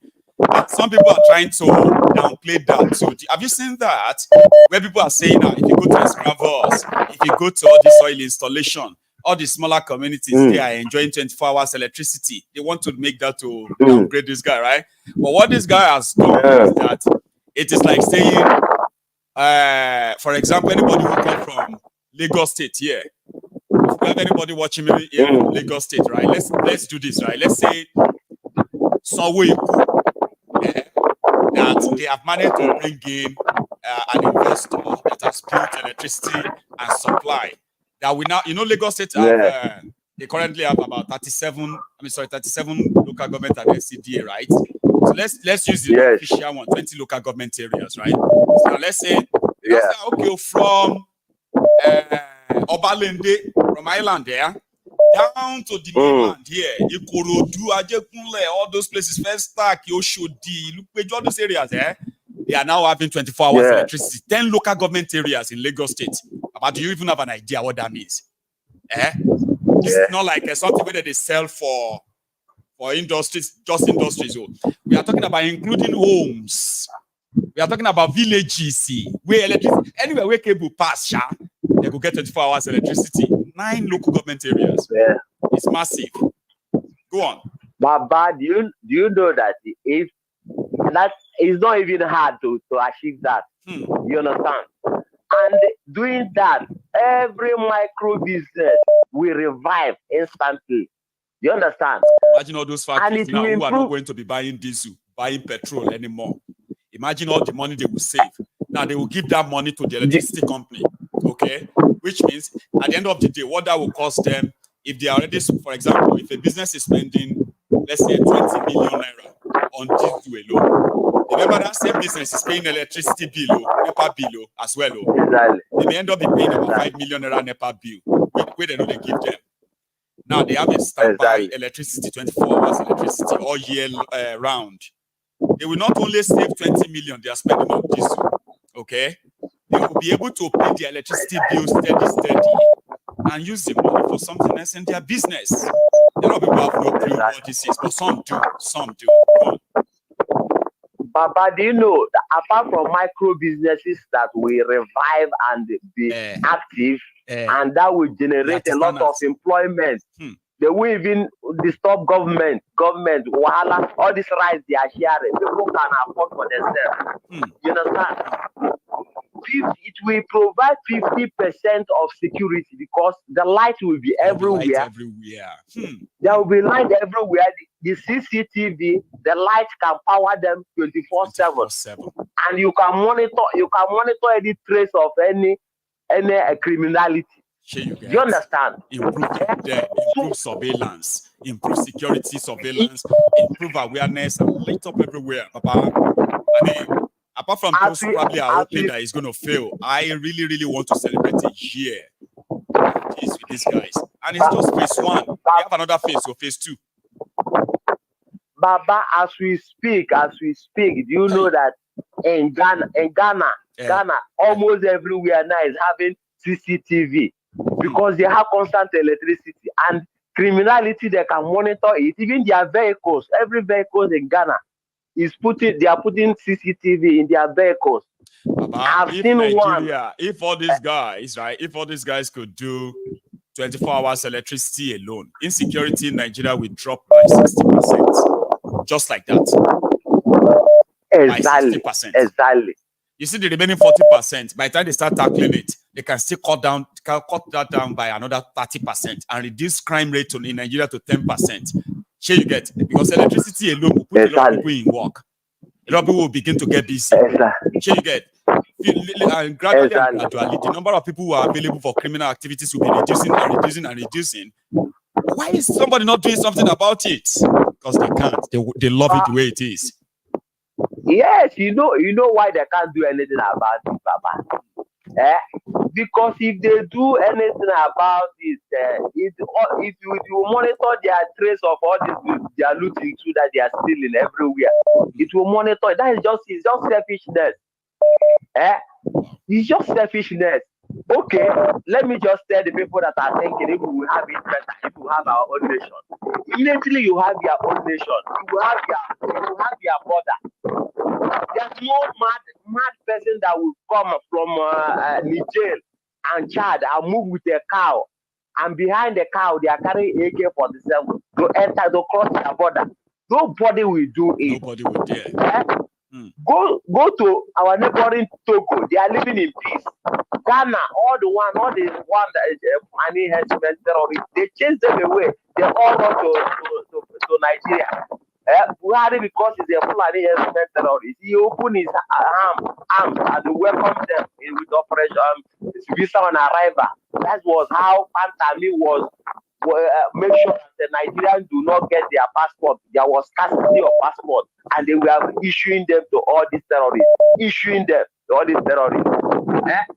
And now they want their plan now is to make sure that they settle them everywhere. Then they nationalize them with us, and they call us one Nigeria, and we are shouting one Nigeria with them, and they will be debating on the national TV on how to make Nigeria work with terrorists that we don't know from all parts of the world. What are we talking about? Break this in and break this nonsense, this shit hole, and have your life back. What is difficult about it? Thank you so much, the Prince. My brother, it seems that you are either on the road or you left the window open. We enjoy the breeze, just as you. Actually, I'm on the road. Oh, Prince JJ, man, you are walking on the road. You still cannot ignore Maiyegun's life, even on the road. How are you enjoying that? Baba, you don't know how we value you, Baba. We so much cherish you. Thank you so much. Anywhere where we there, Maiyegun, because you are the only, you are just like one in the. We see you as only one in the wilderness shouting. I get it, because your platform is very objective with the truth. I get it, me. All that they want to dabble here, Other platform we see, they want to double here and double here. You are straight to the point. You are organic with the truth. It's not that you tell us today, tomorrow, one day, tomorrow you start tell us we were going to amend try to understand this man. You could say, I don't get this guy. Yesterday he was talking something. Now I'm trying to understand. Now he's talking something else again today. I don't understand this person. So I am understood by my own people. You are unique. You are especially unique, Baba. Yesterday Sunday Igbo is around. He's around. He's in your town. I mean, he's in your town, by the way. He's in London. We greet him and let him know that Maiyegun did a lot. You should show appreciation to Maiyegun. If he's listening to us. It's actually not Maiyegun. It's a lot of you here. Remember. It was what's it they call that one? Bipartisan coalition on this platform at that time. But we are grateful that we were able to play a role there. But please enjoy the you are the one that called us out, though. You are the one that called us out. Without you telling us, let's come together and do this thing. Nobody will do it. You get what I mean? So that's why we are saying enjoy the rest of the day, please. Nice one, Baba. We will thank him. I appreciate you. Okay? Thanks a lot. Bless you. Right, you have a good Take one. care. Bye. That's Prince Jeje Man, ladies and gentlemen, who just called in from London. I have other people who are trying to get through as well. Sorry about that. If you have been trying to get through and it's been like acting up, I've got somebody who I believe is calling from Niger, or just with Niger number. Is that Chukwuemeka? Did I get that right? Hello there. Sorry, I actually this is the Singapore. Say that again. The Singapore guy. Right. Baba, how you doing? Yeah, we thank God, sir. How are you good? Well done. WhatsApp number, even like, anyway. How every today?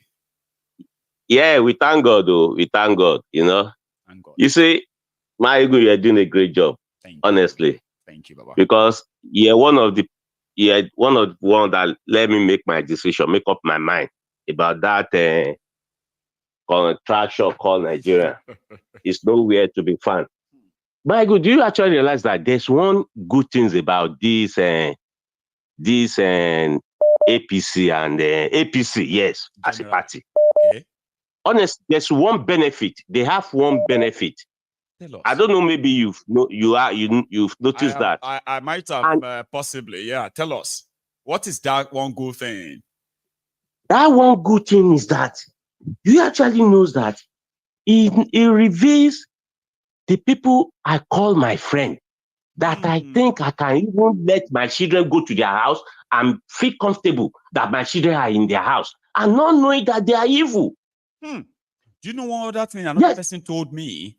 They said that APC, and especially the emergence of this Tifnumbu also exposed a lot of people that some of us grew up idolizing. Exactly. People will be like, oh my God, he just said something.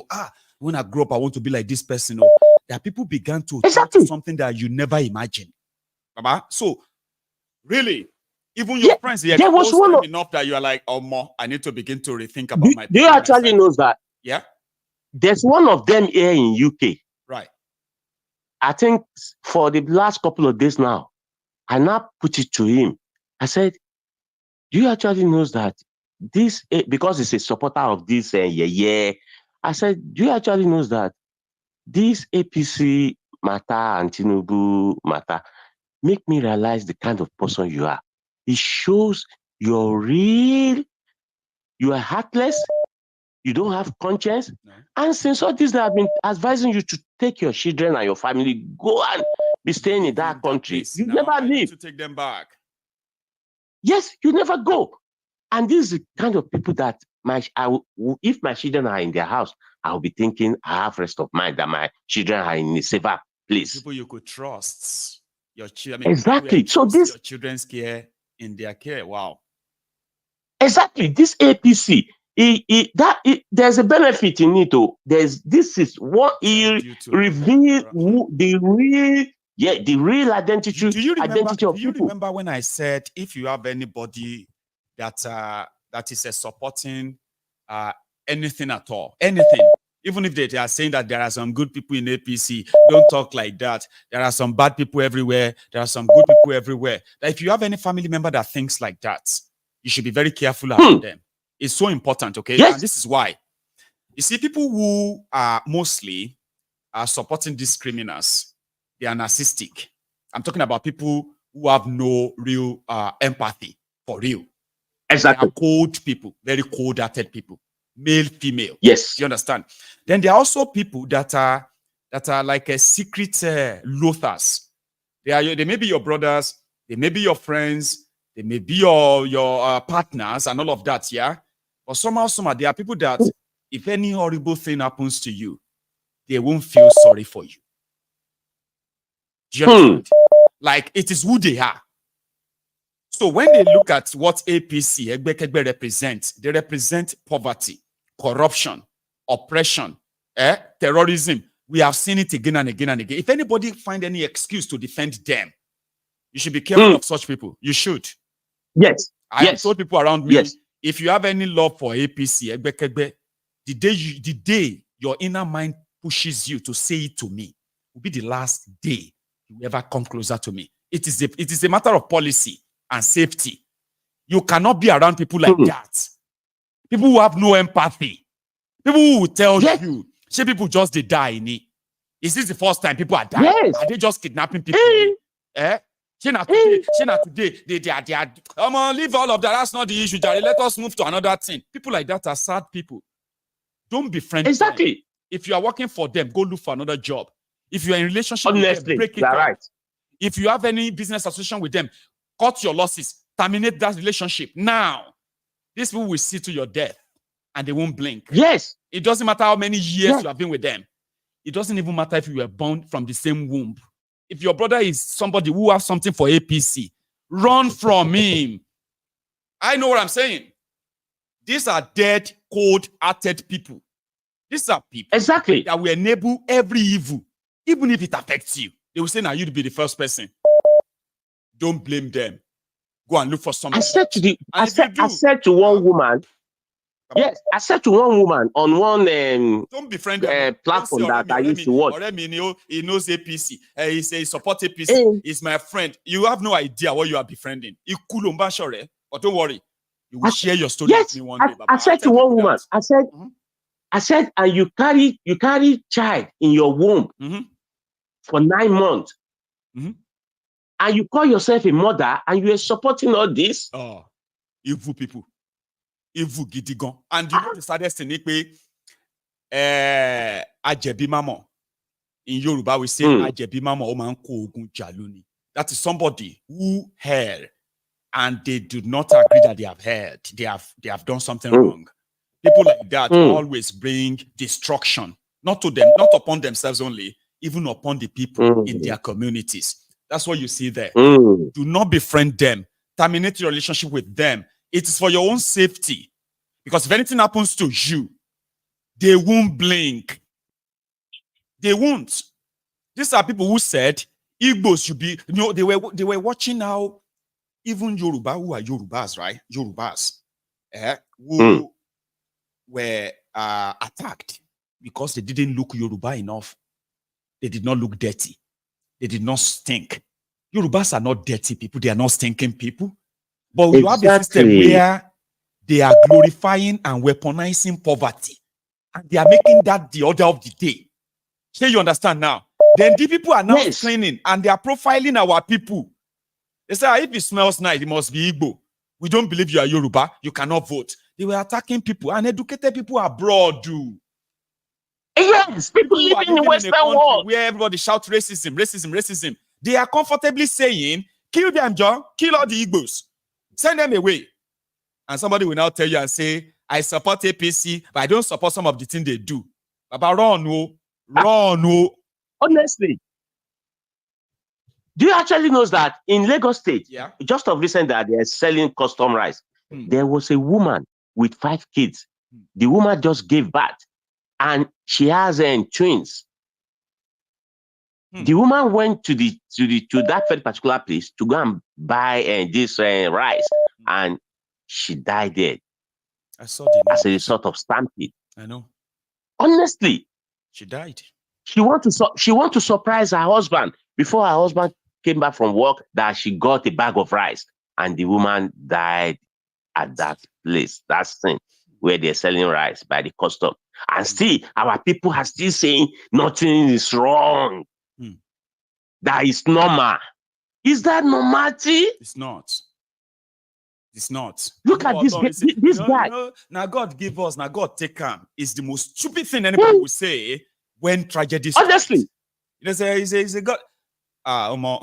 That country. Yeah, that's what they talk about. Because this morning I was discussing with one guy because there was a video that they were showing around on the Instagram. Right. About this boy, Sisi Quadri. There's one guy, is an actor, Sisi Quadri. About that guy just died. Yeah, they showed the video clip of the guy at the hospital. Complaining. Why the guy was saying. Go on. Then when I had the discussion with one guy, that person, he said probably the death has been following him around. I said this medical negligence. No death is following him around. It's as a result of medical negligence. Like I said the other day, that when my sister went to Ilorin teaching hospital, that she almost died overnight, and then I gave her medicine prescription to go and buy. Instead of you to have put him on the bed and check her out, but they said she should go and buy a medication. 4 p.m. on that day, she died inside her shop. Damn it, you told us. It's medical negligence. It's not that death has been. The time. Time has come. Hey. Some people will be confidently. You know something? Our problem is that intelligent people always doubt themselves. You see, you think of something, you look at it, you look at the pros, the cons, the advantages, disadvantages, and all of that stuff, and you are not too sure if you should go public with it. But foolish people, they are so loud and confident. You will see foolish person go to tell you, I'm a medical doctor, I know what I am saying, you know. You see, his time has come.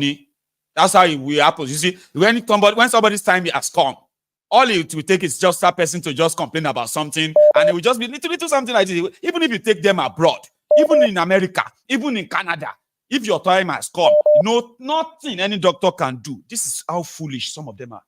They are so confident and loud in that nonsense, misconception, and superstitious belief. Where are we going to start from? Let me tell you something. Let me shed light to something today. I might be wrong, but something in me is telling me, yes. You see that Tifnubu, he has a strong room where he has pasted all the plans he's going to do. You know, like if you want to all this mafia, a big operational room where everything is exactly. You know, all this mafia, how they operated when they want to kill people. Anyone they want to kill, they will go and take the picture and close it. That's the next person. He has all his plan. He will just go into the room, his strong room, and say, "Oh, this is the next." You see, this last one he did about Binance. To be honest, I will tell you something. They're just playing game. Of course. They knew Qatar that Igbo people are the one doing that business much. Yeah, it's Igbo people that are into all this digital currency more. Yes, I'm a Yoruba man, but I know because I'm in this business. So this is my business that I'm doing. Right. It's not that I'm doing it directly, but I know Igbo people are the one. It's a terrain you operate too, right? Right. Yes. Now Igbo people, now them Odam, now them carry percentage. But they just can't come out directly that we want to attack Igbos. That is what they're trying to do. They know Igbo people are the one dealing with cryptocurrency. They can't get to all these guys. Crypto is so far from them. All of these things is so far from them, and they can only wish and then hurt Nigeria. Exactly. And that's what they are doing now. Exactly. You are destroying the nation economy, and you see, he has a plan. He has a strong group where he's been trying all his plan. No, it's working. Everyone, you see, another one is still coming. They will still try because this one too is not working because the Naira didn't get stronger. 1 week, one policy. 1 week, one exactly. Policy. It doesn't work. Policies. Yes, it doesn't work because I'm into money transfer business. So the rate didn't come down. the rate keeps going up. Anyway, Anyway, seeing now, Abi, because it's all fluke. You are in this business. It is trade by barter. It is buy and sell. If I call you now and say, Baba, I have 5,000 pounds, you get naira. You, as somebody who is in that area, you will look for naira for me if you don't, Abi, because it's your business. yes. Or you have to provide a naira for me, and I'll give you my 5,000 pounds here. What you do with that 5,000, I don't know. You may take my 5,000 now, and use them to buy crypto for somebody who gave you that naira in Nigeria. You are that there collecting your own commission, doing your own thing. You are just there making all legal transaction pass and flow to wherever they want to. So if anybody is transacting illegally or moving money illegally, there are structures, there are mechanisms that will catch them. Nigeria is telling the world that we believe that some people are trading or hiding the Nigerian stolen money, but we just don't have an idea which of the Nigerians. We just wanted to help us. But even if they carry them, enter the Binance server room with all of the details there, so take now all the Nigerians when they use them be this, they still won't be able to do anything. Baba, exactly. They still won't be able to use it for anything. Because these guys are only fishing. Somebody told them Binance was fined $4 billion in America. It was fined 1 billion pounds in the UK. It was fined 4-point-something billion in India. They did not check the real story behind all of those fine and ban, right? So they themselves just said, we ban you and $10 billion. They thought $10 billion. Can you imagine? Binance will just go into their drawer and take out 10 billion and say, oh, sorry. This is even kidnapping. You kidnap them. And now you abducted their representatives. Like, who does that? The whole world is reading. The whole world is seeing this. And then you are asking the world to come and invest in your country. Like, what is this? So the best is for us to break this year. So they are telling us calling Nigerian.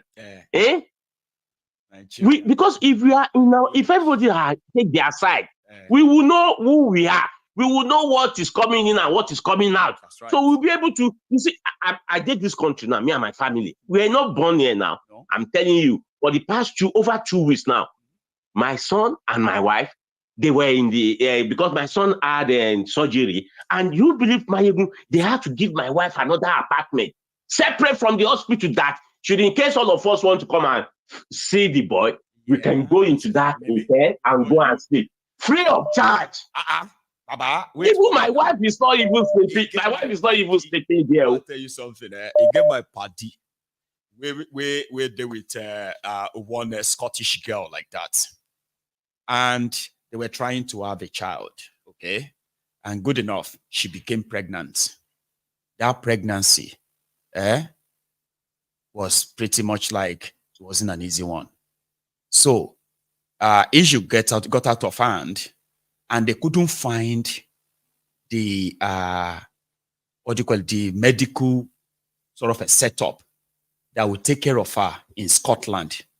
Baba, they carry my party, his fiancé. They put them in this air ambulance. Now from that airport, my party say, we are on our way to so now. They were taking them to England, your area. So they said that they found a specialist somewhere in England to save her life. They needed to take all the treatment of her, okay, to save her life because her kidney and lung was gone. Her lung has collapsed. She was pretty much like half dead already anyway, right? But they took her there. They flew out of Glasgow and flew my party out of Glasgow. When they got there, my party said he actually forgot the problem that brought them. The level of comfort, the room they arranged for them, the preparation, and all of that. Even the way they were doing. You know, it's from Nigeria now. Oyibo normal, they no mind, they know waiting day. But now my own party, they look, say, in when they do calculations, say, if now my wife lung collapse like this, they consider go put them inside the helicopter. Where I go see money? You know that stuff, right? He said when he got to the place, to that town, right? And they took them to the apartment in the hospital, Baba. He said he forgot why he was there. The worry, you know, the worry of, oh my God, I'm praying that she's okay. Oh, let's pray that she's okay. Oh, and he said he was kind of at peace because he started telling himself that everybody is going to be everybody might be all right. She's going to be fine. In fact, I strongly believe that even though when they came out and told him that they lost the twins and all of that stuff, and that broke him. But he said for like 2 days, he felt like miracle day happened. My fiance and my kids are going to be all right. It was such a complicated pregnancy, and we lost her. Yeah, but at least they put effort to make sure they save. Yes. My wife, I tell my wife now, Baba Musofia will say, we can do this in our country too. The resources is there. The resources, God has gave every country the resources. The resources is on the ground. We can do it. They just don't want to spend money on every citizen. They don't want to do the right thing. It's not mirror. It's not magic. It's not magic. My wife said, if you see the accommodation they gave us, they said they even say, okay, how many of us in the family? They say if everybody wants to come and be sleeping in that accommodation, we can come. That's why they gave her that accommodation. They will give you dinner. What are you saying? If you stay in the hostel, if they stay in the hospital, you go choose which kind of food you want chop. My own madam, she don't like all their food, right? But somehow, I love I love few of their food here in the hospital, right? So when Agbeke had Yewande, our last daughter, right? Baba, they said Baba, see, oh God damn it, they don't do us well in Nigeria. How much you can pay? Baba, how much is the bill? How much you pay, Baba? Really, Bao. When we come ourselves, we were given the packages that is probably over £450, including milk, including Pampers, including a few other things that they give to her. It's all normal. They give them to you. You get what I mean now? But about inside the place, me and Nan, they talk. They don't open her belly. Hey? Wow. And she was there, holding my hand like that. I said, are you okay? You're right. The next summer, they don't bring Leila out to... You know, they say people feel faint. Everything just look like normal. Huh? And my God. Take her. So I can't go join them. They clean her body like that. They try to use towel to clean some of the old stain and all that. Or more. And afterward, about a few minutes later, we don't do up they word though. They talk about, you know what I mean? Everything there everywhere. There is confidence in the system. There is no pressure on you as an individual. I work, I pay tax in this country. That's what that money is meant for. Now, I don't want to give a damn about anybody who is in charge of government until the day you touch what? You touch me. Because if I pay my tax, I am expected to be provided with medical care. My children are supposed to have access to medical care and education. Sure you get. So if you can't join politics, you can't touch waiting go touch me. Well, I'm here now. And that's what we don't have in that place. No, we don't have it. To be held responsible, Baba.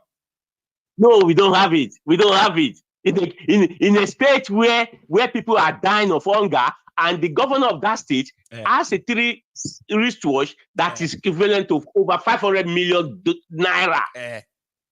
Just 3 wristwatches. A governor of a state where people are dying because of rice. And a wristwatch that is worth over 400 million naira. On that tiny hand, you're only. Yes, and people are dying of rice in that same state, and people are not on the street. And people don't come out on the street to come and hey. I only mind, Baba. Thank you very much, Jare. Well done, Baba. Okay, sir. All right, nice one, Baba. Send me well to Madam, and then all right, the little soldiers too. Nice one, Baba. All right, thank you very much. So, my line is still open. I know some of you are still pretty much trying to get through. So let's see if I can get this individual who has been so persistent. And I love persistent people, by the way. Give me a sec. So here, I do not want to keep keeping you because this seems like an out of a state call, and I don't know if you are being charged voicemail call. How are you? I'm good, Maiyegun. This is Idris. I'm calling from Romania. No problem, I can speak to you. Idris from Romania. Yes. It's like we have spoken before. Me and you don't talk before, No, right? no. I've been following you like from the bicycle ages and the kitchen time, all those things. But So have I've you been ever following spoken you. on this program? No. Ever? Today is my first time of calling, but I just said, let me call my. That's right. Welcome. Maiyegun, I not speak English. Make I not speak English. I beg. You are too much, bro. You go mix up for us now because you know you too much. Anyway, I come from Kogi State, okay, precisely. God bless you, Idris. Go on. I follow everything that you are saying. You guys wake me up. You and Martin Ambekano. Two of you wake me up to see the reality of Nigeria, my brother. Man, is this a country or I'm in Romania? Romania don't have all, you know, but at least you are living like how somebody should be living. Yes. You still have life, you have standard, and you have things that is befitting of human, not where you are being treated as if to say, man, subhuman. You always say something that Nigerians are sick. My brother, if somebody is not sick, my mom is in Nigeria, they are living in Abuja. My uncle is in Abuja. My grandmother is in Nigeria, is in the village. Wow. I'm supporting this old woman every time. My uncle now starts telling people that I have to be sending the money to him first before he will send it to my grandmother. Why? You know, if somebody is not sick, how will you think about something like this and you say you still what you are looking for a space of how to take advantage of something that has no problem getting to the beneficiary? Wow. You understand? See, everybody is corrupt in that country. Everybody. Nobody is free. Everybody is corrupt. If you go to Nigeria, everybody is trying to find ways to catch something from you to pick. You know, you people wake me up like to see the reality of that country. They made us to, hate Igbo people. We don't even know why you are hating these people. If you ask any one of them and say, please come. I know you have a lot to say about the Igbos, okay, but I have a question for you, right?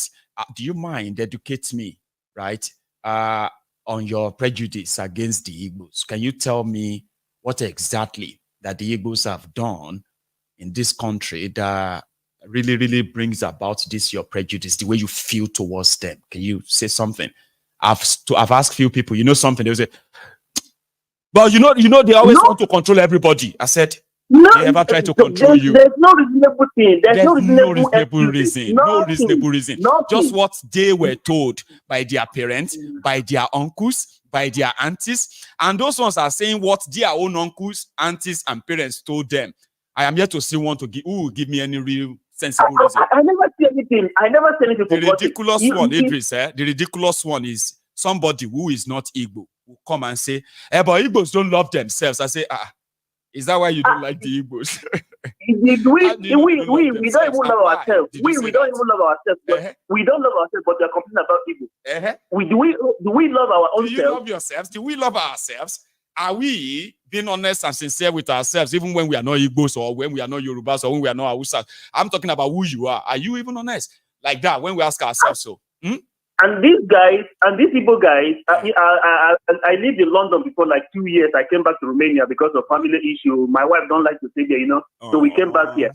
Bless her. All the people who try to help me in that country, Yoruba, Igbo, these people will start calling you my brother. They don't even know what's your name. My brother. They don't really care, you know. My brother. You know. That is the only thing they say, my brother. Yes.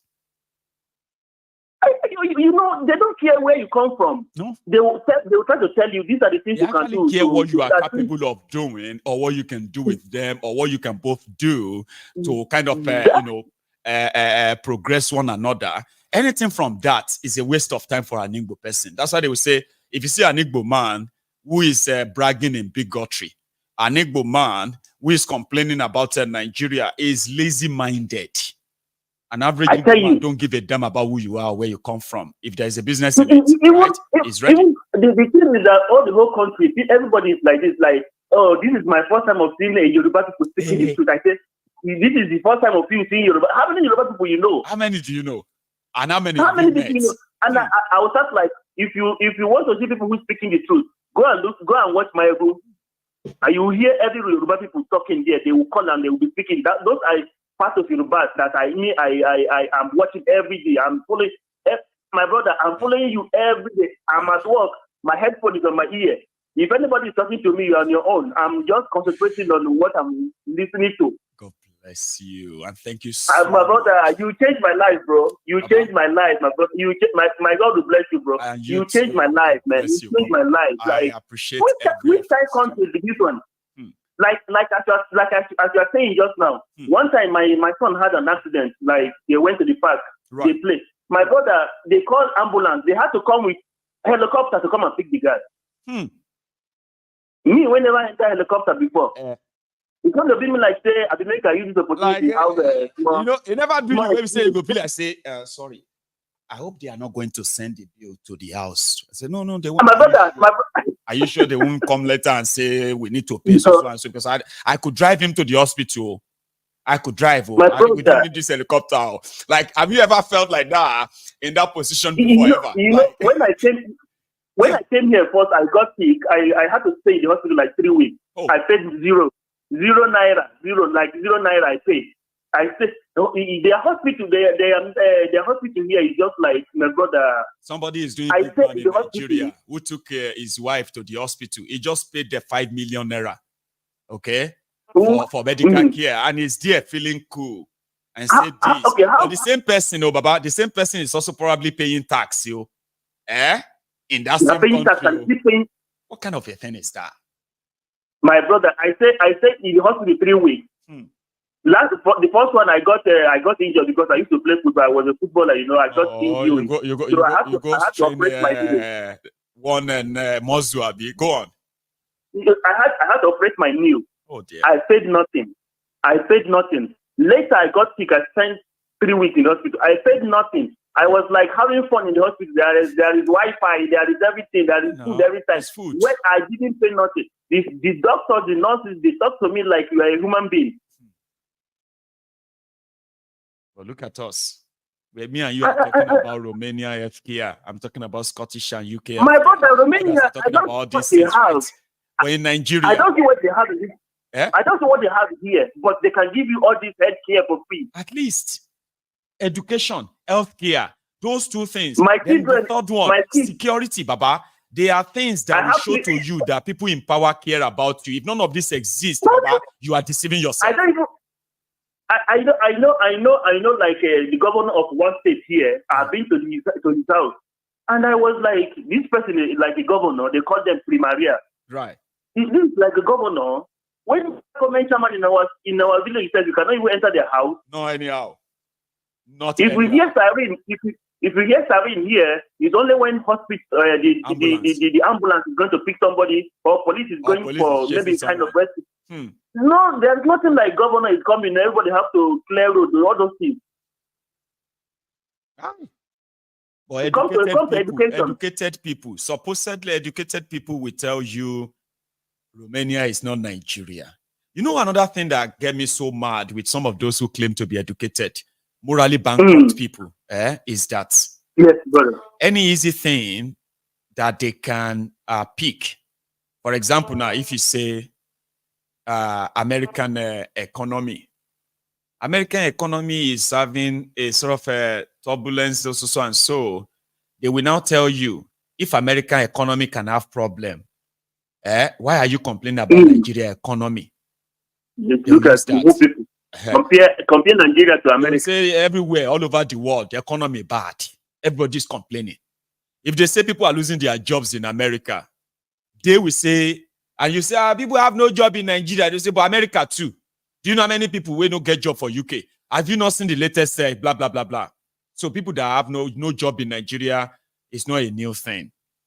You know, one thing that why that one kind of must me and kind of get me a little bit upset and angry is because the same people will never say, look at healthcare, access to healthcare in the UK. Why don't we have access to healthcare in Nigeria? If we have access to recession, bad economy, and we have access to all this global economy wahala, how come we don't have access to terrorism? Like the rest of the world, how come we don't get access to good healthcare, free and accessible healthcare, quality education, like Americans, like the British, like the Romanians, Baba? So they will compare Nigeria with America when there is problem. And then they will send away, what do you call it? The good thing in America, they will say, you don't deserve those. Because who you go compare? What you go compare between America and Nigeria when it comes to no electricity, no security? Show Jorawan. Baba? You always say something. The policy of one policy of a government can destroy everything. When I came to Romania, the first time I came to Romania, the first time I came to Romania, my sister was working in Nigeria. He had a car. He was working. My brother was working. Wow. This guy, my brother, he used to keep money with me. Like when I came here, before I could settle down, they were sending me money to support me from Nigeria. Yeah. Now, if I send money to them, they lost their job. Two of them lost their job. The car is gone. Now my brother is working like he doesn't care about himself anymore. And I tell my mom, like, don't blame this guy. Nigeria don't happen to this guy with that. Because this guy is a hustler. I know how he works. And every day he go to, and he was making money. Buhari came, all these things go one time. Everything go. There are so many people who lost her car, everything. Lost her job. Their business, their job. Everything. And everything. Yes, some even lost their marriages. Baba. Lost their marriage. Lost their marriage. Yes. Two of them lost their marriages. Two of them lost their marriages. You see? This one is sure. They lost their marriages. They have to. Because once the financial part of your life become problematic, it's going to affect a lot of things. And the moment it's not going to happen overnight. It will take years. And at the end of the accumulation of all of this, you just see your whole life going out in smoke. See, people will be say with a call for Nigeria and say, Uche. See, I need to give somebody 1.5 million naira, okay? But the money, I'm not going to get the money until the end of the month, and I want you to please help me. Because Uche knows, say you be man, you be a baba. If you say you need 10 million, Uche go find out. Because he knows, say you go send down. You go even put Jara on top and say, Uche, you yourself take this on me, take and manage. People who are working hard and making their money. They call people for Nigeria, they send me money. See, people, they send me money from Nigeria, right? Where I go change, I go pay like 2,000, 4,000 pounds for a year. Today, now me they send them money, may they no die. Say make them still manage. And I make on the motivate them. Say when person no die, hope still day. Just continue. Anything I can give to you. I watched them lost everything in 80 years, my brother. It's real. For those who are living in denial, they should continue. There are a lot of people who still don't understand what it is. I tell them when I call them and I'm explaining to them, they will say, all these things that you forget about. I said, no, I'm not telling you to do anything, but be aware. Know what is happening around you. That is the most important thing. You cannot do anything right. You cannot be enabling something that is destroying you. Can't they wonder why things are going bad for you? You must be aware. What is happening around you. Yes. Like here, for example, we are buying bread here last year, 8 naira. Now we are buying it 9 naira. And people are complaining. Example, I'm saying, like the bread last year was 8 Romanian currency, 6 Romanian currency. Now it's now 9. And people are complaining, of course. Why wouldn't they? They are complaining already. They are complaining. Oh, you add one naira on top, but the salary is the same. What are you going to do? What are you going to do? Nothing. People are complaining already. And Nigeria within 7 months, from this 450 naira to $1,800, and people are buying bread now 1,000 plus or 1,000 naira. They buy for 180 naira. They are buying it for 1,900 naira today. How much are you making? They were buying spaghetti for 80 naira, 90 naira, 80 years ago. Baba, it is now almost 1,000 naira, one pack like that or more. I remember those things. And they are telling them that inflation is 33%. Eh? 33%. You buy something for 100 naira. Then it don't jump to 1,300 naira. Person they tell you saying a 33% increase. And so that person not educated people they believe. Yeah. And educated people they believe. They say economically it's 33% inflation. Now the wine us. Economically. Now so 33% they go up. My brother, let me tell you this one. The last thing I will say before I go. In my village now, everybody I know in my village that are my age mates, all of them now they are in politics. You go to university, you finish. They don't go look for jobs because what they even study in the school, they cannot even put it to practice. No more. They cannot put it to practice. What are they going? I know somebody he was trying to, when he finished secondary school, he was trying to apply for jobs. He came to me, please let me write an application for jobs. But now the guy is a graduate. And I started asking myself, did he go to university to learn how to write application for jobs? But he's a graduate. He doesn't have job. Because you what I used to say, and I still say it too anyway. I said Nigeria have teeming population, an army of unemployed youth and unemployable youth. Unemployable. It is true that Nigeria say youth no get job, but it will surprise you that a chunk of them are unemployable. They are only shunned out by a rotten education system, and here we are, bro. Hi. I take another one. I get guys who are also. You are too much, brother. I've been with you for all these years. From bicycle, from the kitchen, whatever. Yes. Even before Mazin can say make we follow you. I'm with you always. You've always been around. God bless you. You know something. But the new people who probably come on the block now who will come around and say, Maiyegun, I love you. I hope you won't change. You join me. No, Maiyegun, you are already don't thinking if I blame will change. Don't blame them. Like you should do. We don't do around for like almost 80 years. Maiyegun, don't blame them. Don't blame them. Because me, when I started following you, I was like, I hope this guy will not change. But when I started listening to your music, I'm not a Yoruba guy, but right. You know, from my place, most of our people will speak Yoruba very well. Right. But when I started listening to your music and in Maiyegun, they give you money, you don't accept, and he wants you to do what you want to do. I said, this man is a different person. I'm here. God bless you. And I've not disappointed so far. You can still pretty much, you can still put your money on me. I'm following you. I'm following you till they do the right thing. God bless till you stop. I'm here. Sir. God bless you. And God you bless too. You. My regards, everybody there, to everyone in Romania.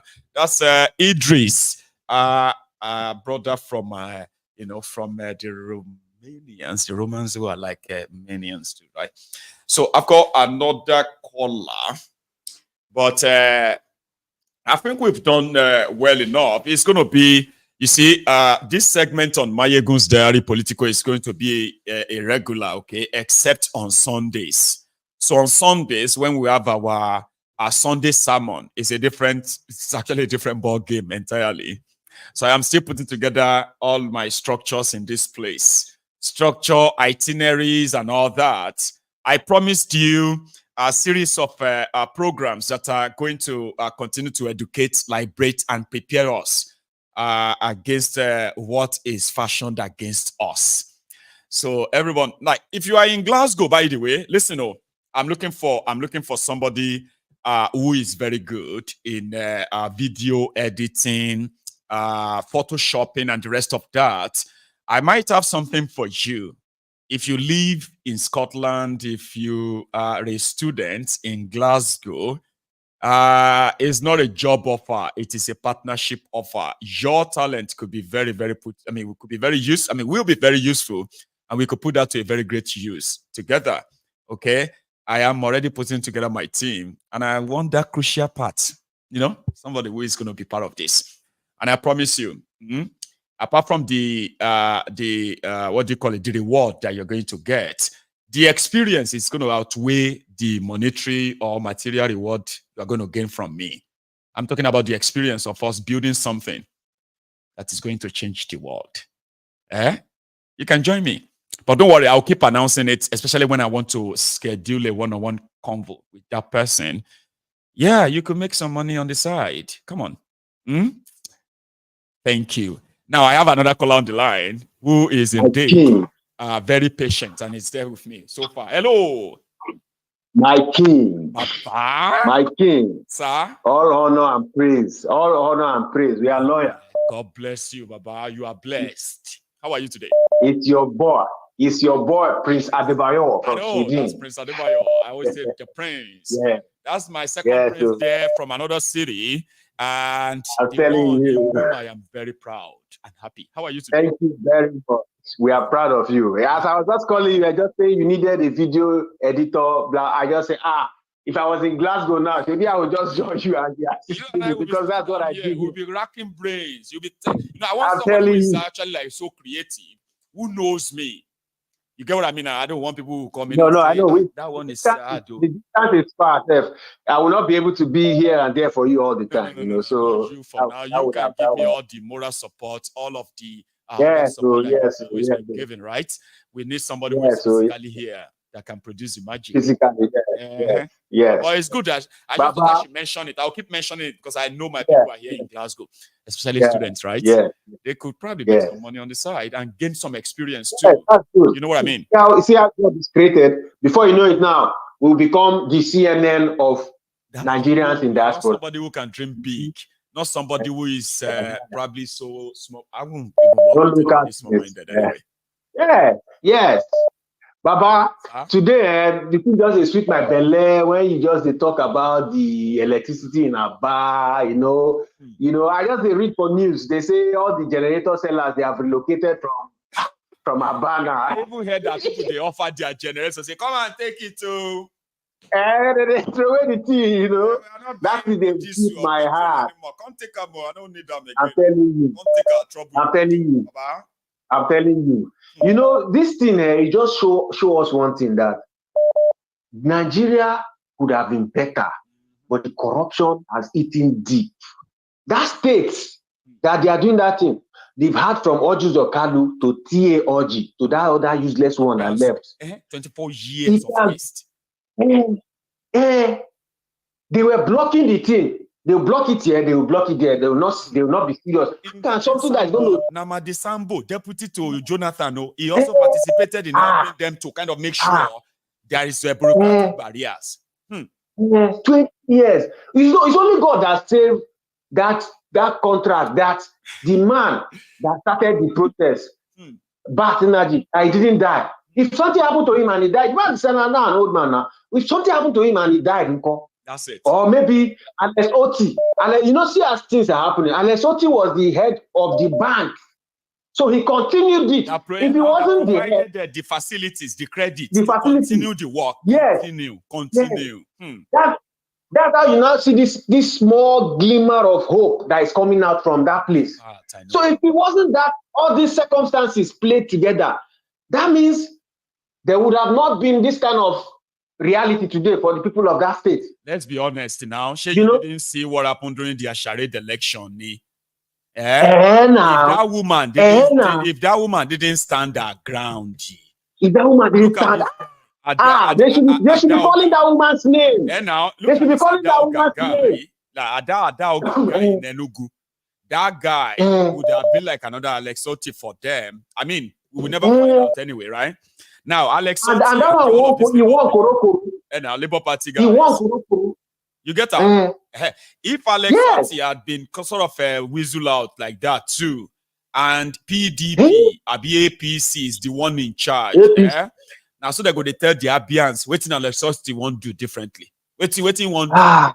There's nothing. Because people will be going through the same thing they've been going through for the past 24 years, Abi. And now, some people are not up to 24 years, so all their life they've been living like that. This is their normal life. They don't know what it's called. Hey, imagine them born you in Abia. So people who are below, they are just living like that. That's normal for them. Have you seen anything called government in your life? Never. 24 years. Never. Baba. It has even stretched further than that. That is what is happening. But the good thing, what's making me happy is that I know Igbo people.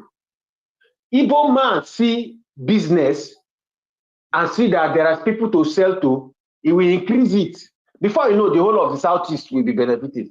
Before you know, he start supplying to Asaba and all these other states that are within that. 88 megawatts, where they agree to give to they agree to give that to the EED. Which is the electricity body in that part, right? That listen, you know, go they feel like say we won't take your business, okay? We don't say we know they generate anything, right? We are generating 188 megawatts, okay? We only need 100 to cover these 9 local government areas, including the Enyimba, Aba, industrial city. Sure, you get now. We'll give you 88 megawatts from our generated. What have you? You can sell them to wherever or give them to your customers in other areas. But see this 9 local government area, we did the survey. We are covering them for the first phase. So they are not even being they gave almost 45% of their generated this into Nigeria. Not they even do them to them for themselves alone. Sure you exactly. Get? Yeah. No, but because the constitution itself does not allow. So this case is because it's a private public arrangement. So the federal government, yes. So the federal government is still sitting on electricity up to tomorrow because if 100% to the states, they will activate and they will start doing things. But the federal government is on it. How can you take electricity that is generated from Lagos to go and supply Kaduna? Making sense. You generate that doesn't make sense. And you transfer it to Sokoto. People of Papaland, they are seeing the mast, they are seeing the power plants, but they don't get electricity. Who does that? If you see the kind of electricity that they are having in all those northern states where there's no house, Baba, you'll be shocked. You'll be shocked. No, but me, I'm happy. I'm happy that they use this one to show them that the only thing we need is total revolution. If we don't revolutionize this country, Baba, this thing no go end. This is just a cycle. They are preparing their children to continue this thing. See the language of their children there. And you know, see the language of their children. They are not even training their children to be better than them. And like be good. They are not. They are not. Their children are like them. Their children are living off the people. Sure you get. And they believe that their entitlement. They had no value to Nigeria. None. They don't care. They don't care about the people. Other countries, they do these things, believing that, okay, the population will tap into it, so it is a win-win. Yes. Nigeria, they don't care. They don't care about you. That's why they don't care about whether you vote them or not. They just steal it. Don't need you. And these days, they don't even build contract halfway. Sometimes they just collect, and then they say they have done it. You not see it anywhere. Should be Erufai said it. Yes. He said it now. One of his commissioners just took money for pencils and books and everything. He just put it in his pocket. Like, what happened to him? Nothing. What happened to him? But why I believe that this country cannot work is that last, there's no president. No president, even Peter Obi. They're not born and where. Say, may you become president now. May go arrest somebody for Sokoto. Say this person thief Nigeria money. So in that kind of, but they'll be arresting their own southwest, but they cannot go into the north. Sure, you see. So and that kind of country can never work. You will come in, become president. You will try small. Small time, you enter to the north. One more time, will just steal everything and throw us back 500 years backward again. And you cannot arrest it. Buhari by anything. You want to arrest here? No, they're not there. See, I'll tell you something, right? You see the way we are talking about IBD, Dende, smuggler, as a friend of the power, this or that and all that, right? There's another guy, another Nigeria, okay? I can't remember his name right now, but I will. That one, wait, carry Sani Abacha money. No. We can negotiate. No, they talk about the one who Abubakar Bagudu. We became governor of IB, then he's now the minister of budget in Nigeria. Oh, no. That one, I'm talking about somebody where they said he's a smuggler, the notorious smuggler in northern Nigeria. He was so notorious, Baba, that Yaradua could not arrest him. He had to offer him, he had to make him an offer. See, can you please stop smuggling? We will give you license to import whatever you want. But please stop smuggling. The guy became so notorious that he has the airline right now. That is how he became legitimate. From smuggler that the federal government of Nigeria couldn't touch to now person who is now Assam airline or something like that. They have it now in Abuja. They have it in the north. So what you just said that we will go there and go and arrest any criminal in the north the way they do for the criminals in the south, you might be right. Criminals in Nigeria get deals that ask them to choose between you know, you have to finish, man.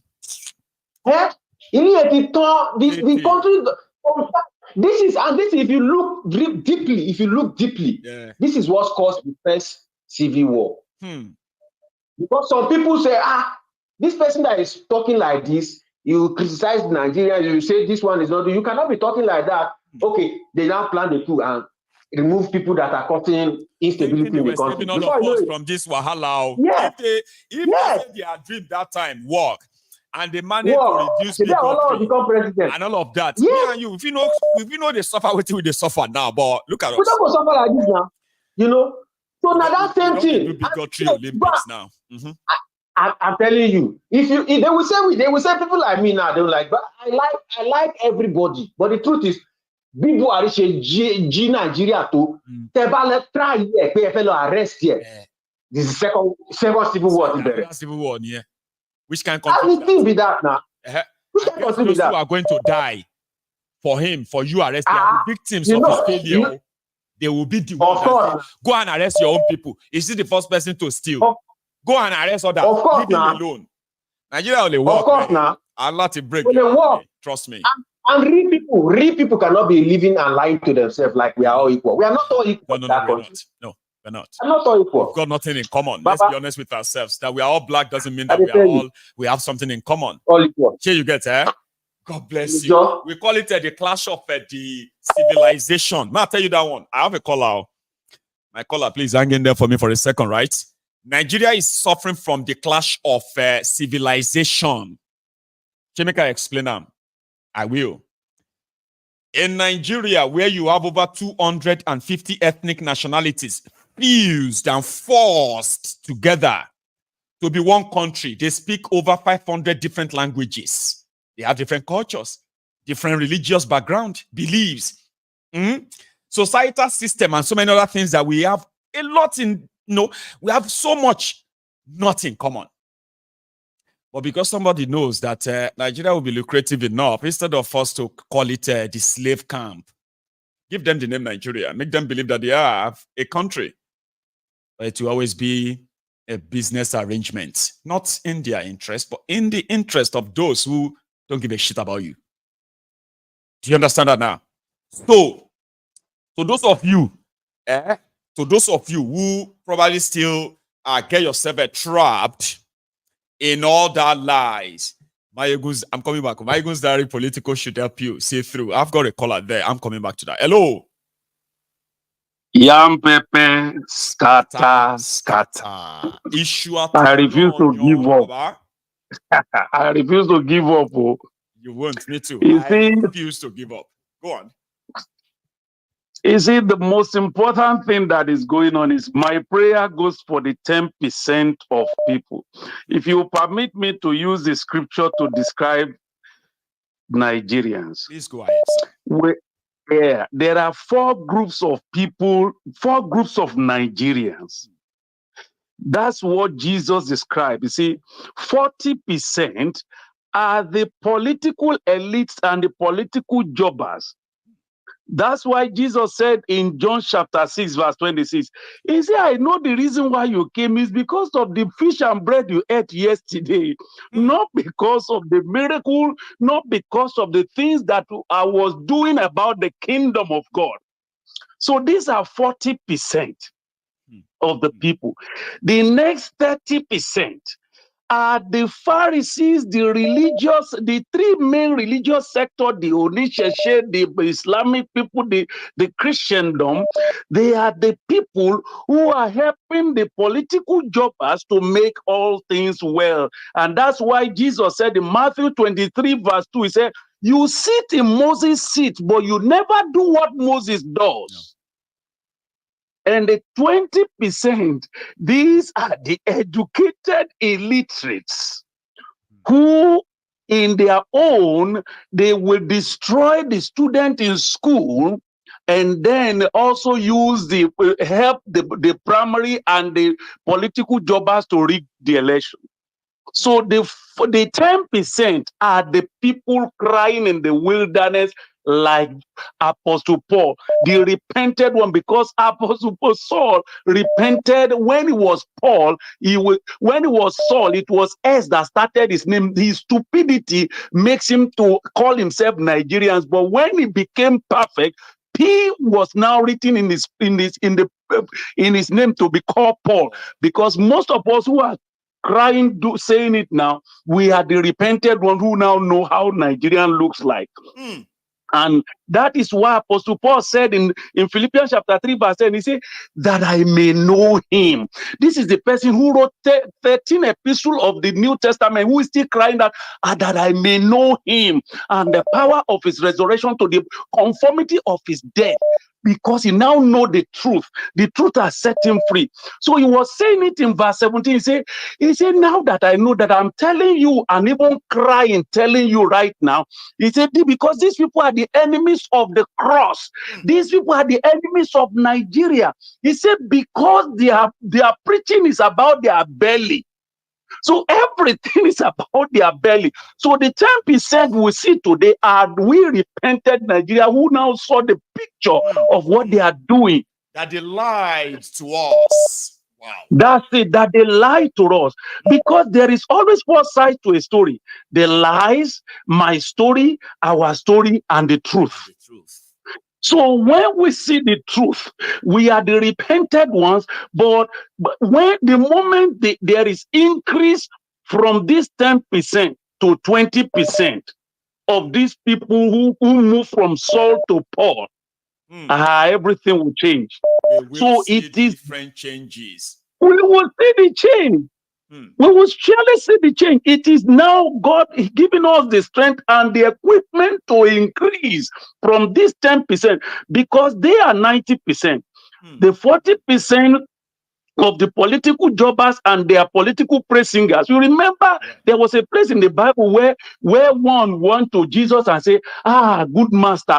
No, good master, what can I do to gain the kingdom of God? They are those political jobbers. Jesus said, no one is good except God. He said, okay, go and sell what you have and give to the poor. He said he went away sad because he does not want to lose those things. These are the people we have. He doesn't want to lose anything. And Jesus said, okay, since you don't want to give it up, you can go like that.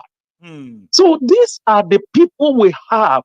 And until when these things is wiped away from their memory, this is why we are doing all this. My prayer is continually, God give us the power to increase this 10% to about 20%. It's enough to take over, because the moment people are being revolutionized in their brain, that is why people don't know the foundation of fight in Lagos, how Akintoye and Kosoko fought, because they want to sell us to different slave camps. So this is the beginning of the foundation of fighting in Lagos. Any little thing, that foundation needs to be taken away, because there are factions built there. So my brother, thank you so much for what you are doing, and may the Lord continue to strengthen you. Man, Baba, you are somebody of many talents. Oh, I have to come and enroll in this your own school, sir. You come in different forms, like an amuheba. I could barely really hold on to you now anymore. Like, you know, is that you come in and then you come in with this laori kitigbe ogbere, and I kind of flow with that. You came on today with the version of the Bible that nobody could actually disagree with you, and you delivered it so well, sir. Seriously. We thank God. God bless you. Thank you. We are learning it from you also. Come on, stop pushing my leg. I can't be like that. It won't be that easy, right? But you did well, sir. I appreciate it.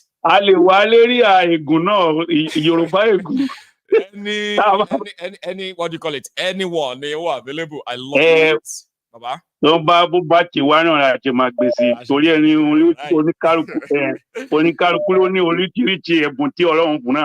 bless you. Yours is unique, sir. God bless you. We do appreciate it on this platform. You deliver something this afternoon, right? It's deep. Thank you, sir. You have a good one. Now, I've got Chike. Chike is awake. Chike is in Canada. Chike, call me. Add your voice to this, okay? I've got The Windy City, also another contributors waking up from the US today to be part of this. Actually, I just got back from work. Did he just come? Oh, yes. Oh, good I morning. thought you just woke up. Yeah. So you just came back no. from work, right? And I'm not letting you go get your sleep yet. Okay, let's do it quick then. No, I know. No. I'm okay. Yeah. I'm fine. I've been trying since 8 o'clock, which was like. So I'm like, I'm not giving up. No, I've you're been not. And calling. Now, good morning. Yes, good morning, Maiyegun. Thank you very much for everything. Honest, I'm going to take a different path. I saw something yesterday. I didn't even know it happened. That was a meeting of the Yorubas and everything about I don't know where it was held, but all the Yorubas in Yoruba land, they gathered and they're talking about security, they're talking about forming vigilante and all these. So it's like a security. I was sitting there on. So which Yorubas? Yeah, Nigerian Yorubas call themselves. Yeah, all the Nigerian Yorubas. Or New of Ife, Audo Ekiti, everybody was there. It was a big hall. So, gee. Hello? Can you hear me? I just wanted to hear you. Oh, fully. Okay. Go on, sir. So, everybody was there. We of Ado, everybody, they named them. So, now they're talking about security. They're talking about how to do the vigilante. They even went back as the government doesn't allow the what's the name of their vigilante now? They don't allow to carry guns. Anyway, what's the name of the Amatekun? Right. That they didn't allow them to carry guns. But this time around, and one of us stood up. It was at Duikiti. He goes like, we don't need to go too far. We have one of our sons. And the next thing, the Oni of Ife went on a live thing called Igboho. I didn't know that he's back in Germany. No, he's actually in he London. Spoke and he flew out yesterday. So, okay. Or maybe he told them he was on his way to Germany, but he left Nigeria yesterday. And he came to London.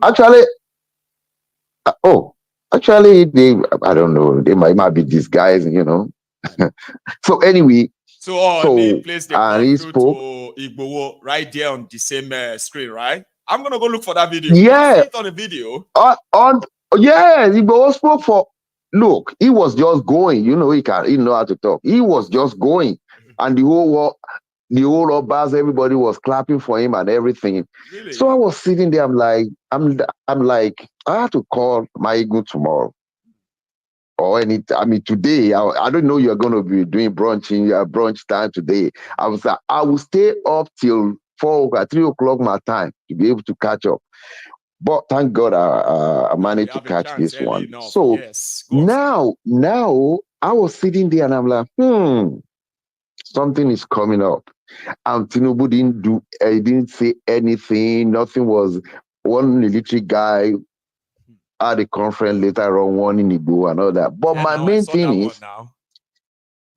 thing is, when Buhari was there, and these Fulani people were doing all sorts, he didn't say nothing. He looked away. Now the Yoruba Obas and everybody, they want to disperse people into the bushes now and flush these people out. Which is great. And Tinubu is not going to do anything. Immediately put it this way, Windy City, right? You have seen, possibly you've seen the sincerity in that meeting, right? And somehow you probably feel like there is no better time for Tinubu to actually show that he's a Yoruba. Or above all is the president of Nigeria. So starting with security. Okay? So people like this need the proper backing and proper support, right? But it's not coming. It won't come. But these people, they are fully determined. I think what really woke them up was the Obas. the Obas that got killed a couple of weeks ago. I know 3 of them really woke them up. Woke really go, and they said, you know what? We don't know who's coming next. It might be you, it might be Oni, it might be. So we're not going to sit down and let people just come and, do whatever they want in Yoruba land. No. And I'm thinking like, okay, if they come through and they disperse people into the bushes, what is Tinubu going to say? He can't say stop because the other guy didn't stop their own people. So I'm thinking, something when this yeah. You know something. I think I love what you just brought up now, sir. Okay, you know why is that? Somebody saying that are they really serious? Are those Obas serious and all of that stuff? Yes, they are. They need to go and watch it. Take them as serious now. Now, this will be the time for people to pay attention because there is going to be an order that is going to stop them from whatever they are doing because they didn't get approval from somewhere we don't know. And that's where everybody will immediately understand Tifnumbu's position when it comes to your safety and security. It won't take long. They actually called the government. They actually called the government from that forum that they want the government to release Igbo to come back to Nigeria, that they needed him. That this is no more a joke. So now I'm thinking like the Northerners now, they are all in hands. Like, okay, we're not going to take this laying low. No anymore. So I'm thinking, so this morning when you guys are talking about something can cause civil war, this might be the situation that triggers civil war. Because if Yoruba people went and and some people are not going to be okay with it. Yeah, people want to flush every Fulani out of Yoruba land, out of the bushes, not the land. Yeah, all our forests. And the others, and the what do you call it? The Fulanis, they said no. So it's going to be the clash between Fulani and Yoruba. Mark my word. Mark my word. So I was just listening. Would he look away? Pretend it's not happening? Or even go Guess what? Guess what? Sir? No. I'm telling you, I don't know. This is unknown thing for me. I really don't know where it's going to go. It's not so clear. Some level of uncertainty. But yes, sir. Yeah, but my take on that is going to be like, they used to say, whatever. That's when it's supposed to use that. But you know what? You can't be killing our people. And everybody interested in the security of Yoruba land. We have to protect them for real. When you have a spare time, go and watch that thing. I will. It was serious. Everybody was there, and I was really glad. Yeah. They did it, and even they were accusing, even they were telling that, even they were saying like the president's supposed to be here. This is no more a joke. Everybody was there. I mean, Igbo was on the thing and it was going on and on and on and on. Why would they allow that in Yoruba land? Why would they allow? So don't let us fight each other. Let's concentrate. Let's flush people out of our town. If you want to live in town, fine. But if you want to live in the bushes, no. You will be committing a crime and it is against the interest of the Yoruba people. Leave the forest. Another thing before I go, one of the Obas said, after the incident of killing in Ado-Ekiti or whatever, those Obas, he said, Ekiti, now they sent 100 military men to come and be guarding them. And the guy said, I don't trust them. He said, you all remember Buhari gave these criminals, what do you call it,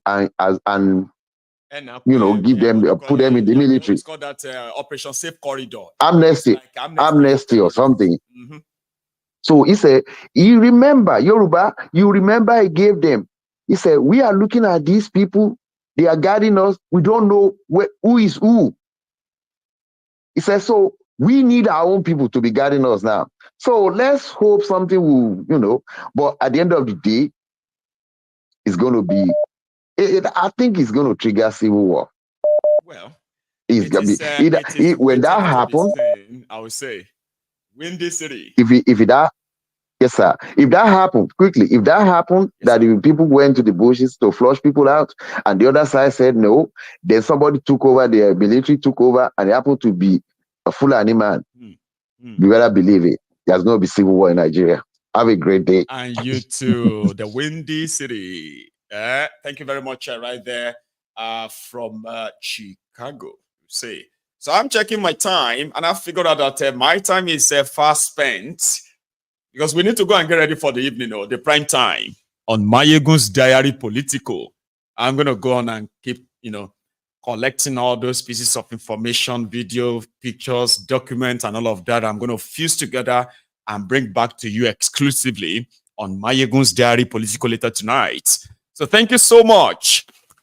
This is our second episode on brunch time with Maiyegun. It's going to be a 6 days program, 6 days a week program, Monday to Saturday, where we would open the line, bring up any trending topic, how this is important, and share our views on them while we continue our crusade, education, enlightenment of the populace, of the citizenry, okay? So that, our man said earlier, we must continue to educate our people, open their minds, and the rest of that until we push the number. I'm talking about the number of those who have now become repentant and be liberated, like he also put it, right? So those of you who are like, he said 10%, I hope we're actually up to that anyway. But what really matters is that we continue to grow that number until we get to a significant size that can affect an everlasting damages on this establishment that has perpetually, I want to keep us perpetually in this contraption with no choice. So thank you. I will see you some other time. Until then, remember, you can still like my video. If you haven't already. And you can still share it too if you haven't too. And if you joined us midway, listen, you can watch it all over again. After this broadcast, what will come up next is going to be the replay from that of yesterday. If you have time, you should watch it. And then, or if you have seen it before, you can see it again, right? Or go get yourself ready for the evening. I will see you later. Take it easy and good afternoon.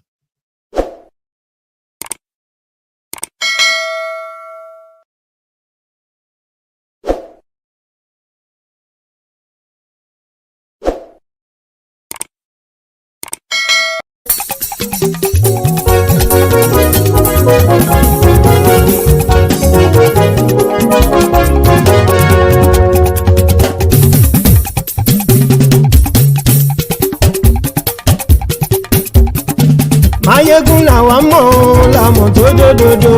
MaiyegunDiary Maiyegun number one.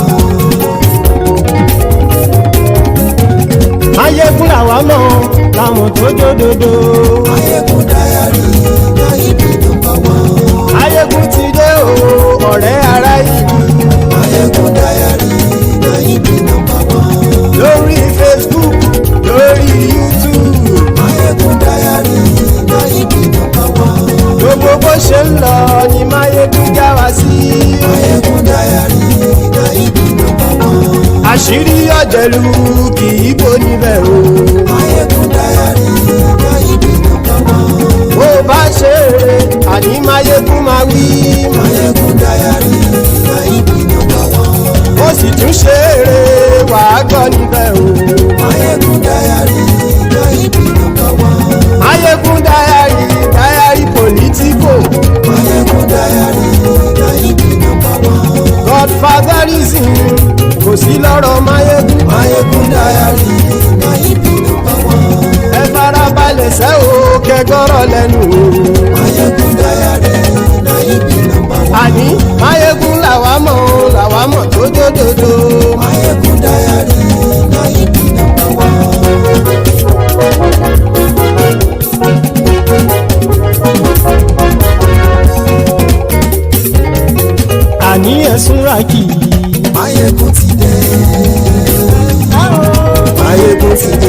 ọ̀jẹ̀lú ẹ̀sùnra kì Maiyegun ti dé.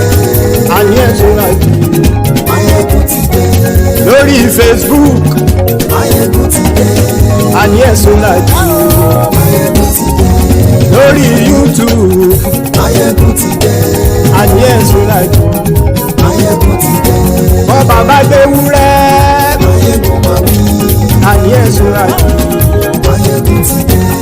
ijó ìgbádìyẹ Maiyegun máa wí. àní ẹ̀sùnra kì Maiyegun ti dé. pẹ̀sìdó bá rúfin o Maiyegun máa wí. àní ẹ̀sùnra kì Maiyegun ti dé.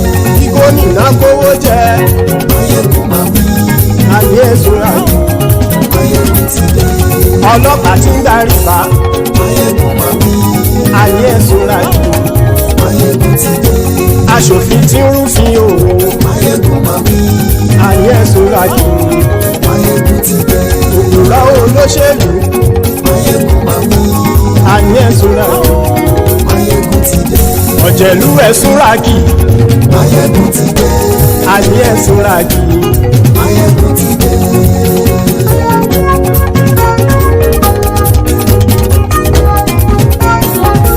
Maiyegun ti dé gbogbo ọ̀jẹ̀lú ẹ̀sùnra kì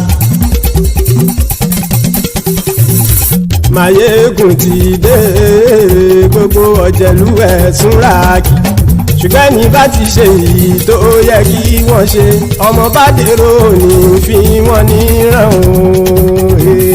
Maiyegun ti dé. Gbogbo ọ̀jẹ̀lú ẹ̀sùnra kì. Maiyegun ti dé. Gbogbo ọ̀jẹ̀lú ẹ̀sùnra kì. Ṣùgbọ́n ní bá ti ṣe yìí tó yẹ kí wọ́n ṣe ọmọ bá dẹ́rọ̀ ò ní fi wọ́n níran. wọ́n fowó bẹ́ẹ̀ o Maiyegun ó sọ pé wọ́n ò bẹ́ẹ̀ wọ́n fowó bẹ́ẹ̀ Maiyegun ó sọ pé wọ́n ò bẹ́ẹ̀ oníkan ṣáàtì ṣe èyí tó yẹ kí wọ́n ṣe fáwọn ará ìlú tó gbé wọn débẹ̀ o àyè. Maiyegun ti dé. Gbogbo ọ̀jẹ̀lú ẹ̀sùnra kì. Maiyegun ti dé. Gbogbo ọ̀jẹ̀lú ẹ̀sùnra kì. Ṣùgbọ́n ní má ti ṣe yìí tó yẹ kí wọ́n ṣe ọmọ bá dẹ́rọ̀ ò ní fi wọ́n níran. ha kì máa yí ṣeré ọ̀rọ̀ yìí kì í ṣẹ̀fẹ̀ kì máa yí ṣeré ọ̀rọ̀ yìí kì í ṣẹ̀fẹ̀ ẹni bá ti lè lẹ́bọ̀ lẹ́rù o ọmọ bá dèrò kàṣàyè tú wọn síta. Maiyegun ti dé. Gbogbo ọ̀jẹ̀lú ẹ̀sùnra kì. Maiyegun ti dé. Gbogbo ọ̀jẹ̀lú ẹ̀sùnra kì. Ṣùgbọ́n ní bá ti ṣe yìí tó yẹ kí wọ́n ṣe ọmọ bá dẹ́rọ̀ ò ní fi wọ́n níran. tẹnitẹni ọmọ Maiyegun ọ̀rẹ́ ara ìlú mọ̀mọ́ ni mo fọlọ́hún ṣọ́ ẹ̀ bá kìlẹ̀ bẹ̀ lóòótọ́ olódodo ìlú ọ̀tá ìlú mọ̀mọ́ ni ìwọ ṣá máa ń ṣọ́ra kò sì mọ́ bẹ̀rù bọ́tà ń lè rí bóníṣègùn lé káwọn mọ̀mọ́ fi ṣera wọn ni ó ti dẹrùn tí wọn ò gbọ́dọ̀ sì mọ́ bẹ̀. èèpo ọ̀bọ lọmọ bá dérò tàjẹ́ ò gbọ́dọ̀ jẹ́ ó ti dọba lórí àbínú ẹni kò sì mọ́ bùyà àìsíwọ́lu ní ẹnìkẹ́ ìgbódì ẹyin lábàrá o ó kó ẹni tó bá dán o àkàmù. Maiyegun ti dé gbogbo ọ̀jẹ̀lú ẹ̀sùnra kì. Maiyegun ti dé gbogbo ọ̀jẹ̀lú ẹ̀sùnra kì o ẹni bá ti ṣe yìí tó yẹ kí wọ́n ṣe ọmọ bá dèrò òní fi wọ́n níran o. Maiyegun ti dé. Gbogbo ọ̀jẹ̀lú ẹ̀sùnra kì. Maiyegun ti dé. Gbogbo ọ̀jẹ̀lú ẹ̀sùnra kì. Ṣùgbọ́n ní bá ti ṣe yìí tó yẹ kí wọ́n ṣe ọmọ bá dẹ́rọ̀ ò ní fi wọ́n níran.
really want good governance per se, because if you describe good governance to them ordinarily, that simply means they would have to reject and go against these same criminals they call leaders.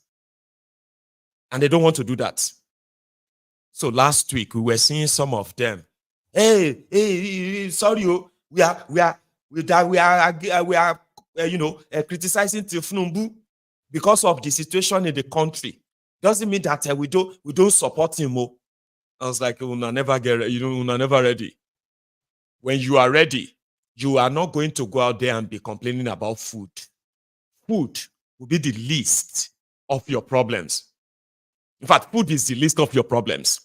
I know they make you believe that once the hunger is out of it, everything else is ordinary. That's what they made you believe. But you see what you actually have. The source of all of this frustration and all of it, right? You will realize that food is the least. Food is the smallest and the smallest of your worries. Yeah? Tifnumbu and his gang make you believe that they are doing something. Of course they are, but what they are doing is totally against your well-being, your survival, your security. You know, everything you hold you hold dear. All of their action are working against what makes you human. And the moment you realize that this is their position, this is what they are doing, number one, you will stop expecting things to be different or get better at all, anytime. Because you will tell yourself the truth that you can't be doing all of this and then expect a different result. These guys are practically replacing the thieves, the machinery that brought Nigeria to our knees. They are replacing them with their own criminals. And the same criminality continues. Aluta. Continua.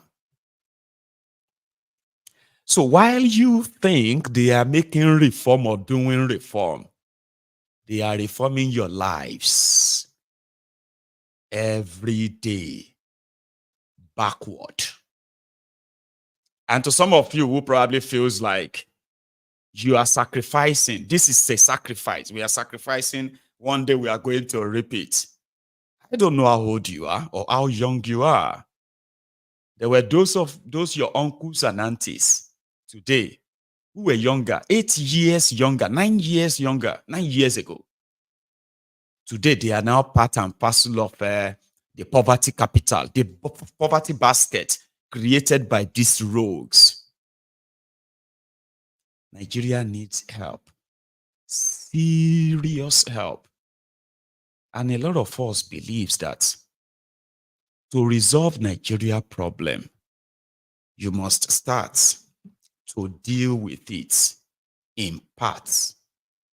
Start breaking it up to parts. And then, by then, you would have segmented and fractioned the problems, and everybody can deal with their problem according to their own best abilities. This starts from people renegotiating this fraud. Nigeria need help. Nigerians they need help. But the self-destruct button has been pressed. Nigeria cannot be saved. Why did I say Nigeria cannot be saved? You see, there are some certain things that should have been happening as far back as at least 10, 15, 20 years ago. If they have been happening today, you will only be reading about some of the people who are your governors today, your local government chairmen, women, your senators, lawmakers here and there. Those people would be people you'll be reading about, same way you are reading about Anene and Osumbo, wey dem kill at Bar Beach for stealing 200 naira. These characters you see today, Nigeria system is now saturated, flooded with unpatriotic people, selfish, self-centered, greedy people. People wey no get religion, they no get tribe, they no get any ethnic affiliation or loyalty. They do not have any sort of humanity in them. Now, una still dey identify yourselves as Hausa, Igbo, Yoruba, Ijo, Efik, Shekiri, Tifi, Fulani, and the rest of you, up in arms against yourselves, Christians, Muslims, and other infidels like me. But when you look at the characters who have been in charge of Liejiriya, these are godless people. These are inhuman people. These are selfish, self-centered people. These are narrow-minded people, short-sighted people, people who are so self-centered that all they see is themselves and the rest of you. Because, let's start from patriotism. In your own summation, who are the most luckiest people among those identified as Nigerians today than your politicians and their friends, the elites? Who are the luckiest? Your politicians get, listen to this, they get free money for saying they are representing you, whether you elected them, selected them, or they rigged them, say it doesn't matter, right? But they make themselves believe that they are speaking for you and represent you. So therefore, they get paid for it. Their family members get paid for that. They have access to free wardrobe, free cars, free houses. They even get paid to read the newspaper about what is going on. And they have access to free medical care. Their children have access to the free and the best education that money can buy. They get all of this on a platter. Then they gave you bad governance. And they also believe that they are so entitled to the point that they do not hold you any responsibility. Baba, who do you think are the luckiest Nigerians than your politicians? And yet, after all of this have been given to them, they still end up dipping their hands in the common resources that would then have to be shared by millions of you who identify as Nigerians. They dip their hand in that and they keep that to them for themselves. They line their pockets. Then they now make laws that now shield them from any sort of a prosecution or taking responsibility. Baba, you where they no give anything. They turned around and said, you need to be more patriotic to your country. All of una too, they condemn your country. All of una too, they blame your country. Is that how the rest of the world do? Americans will wake up every morning and they will say, God bless America. British will British will wake up every morning and they will say, God bless the king. British that will say, God bless the king is living in a welfare system. A system that gives him or her every opportunity to become whatever he or she wants to become. In the circumstance that he or she can't be what she wants to be, then he will have to depend on a system that won't make healthcare inaccessible, expensive. They won't have to make his own children or her children to suffer poverty simply because their mama, their papa, and call no get money. So why won't they wake up and say, God bless the queen? Why won't an average American wake up and say, God bless America? Papa, now, come on now. The people that should be waking up every morning to say, God bless Nigeria, God bless Nigeria, are the people that Nigeria has been so gracious to. Your political criminals, your ruiners that you call rulers, irresponsible lords, who put the responsibility of if Nigeria will work or not on you while they go to bed. And that is it. You know, people who have no real responsibility are the people who are also saying Nigeria's unity is non-negotiable. You see, you are worried about food.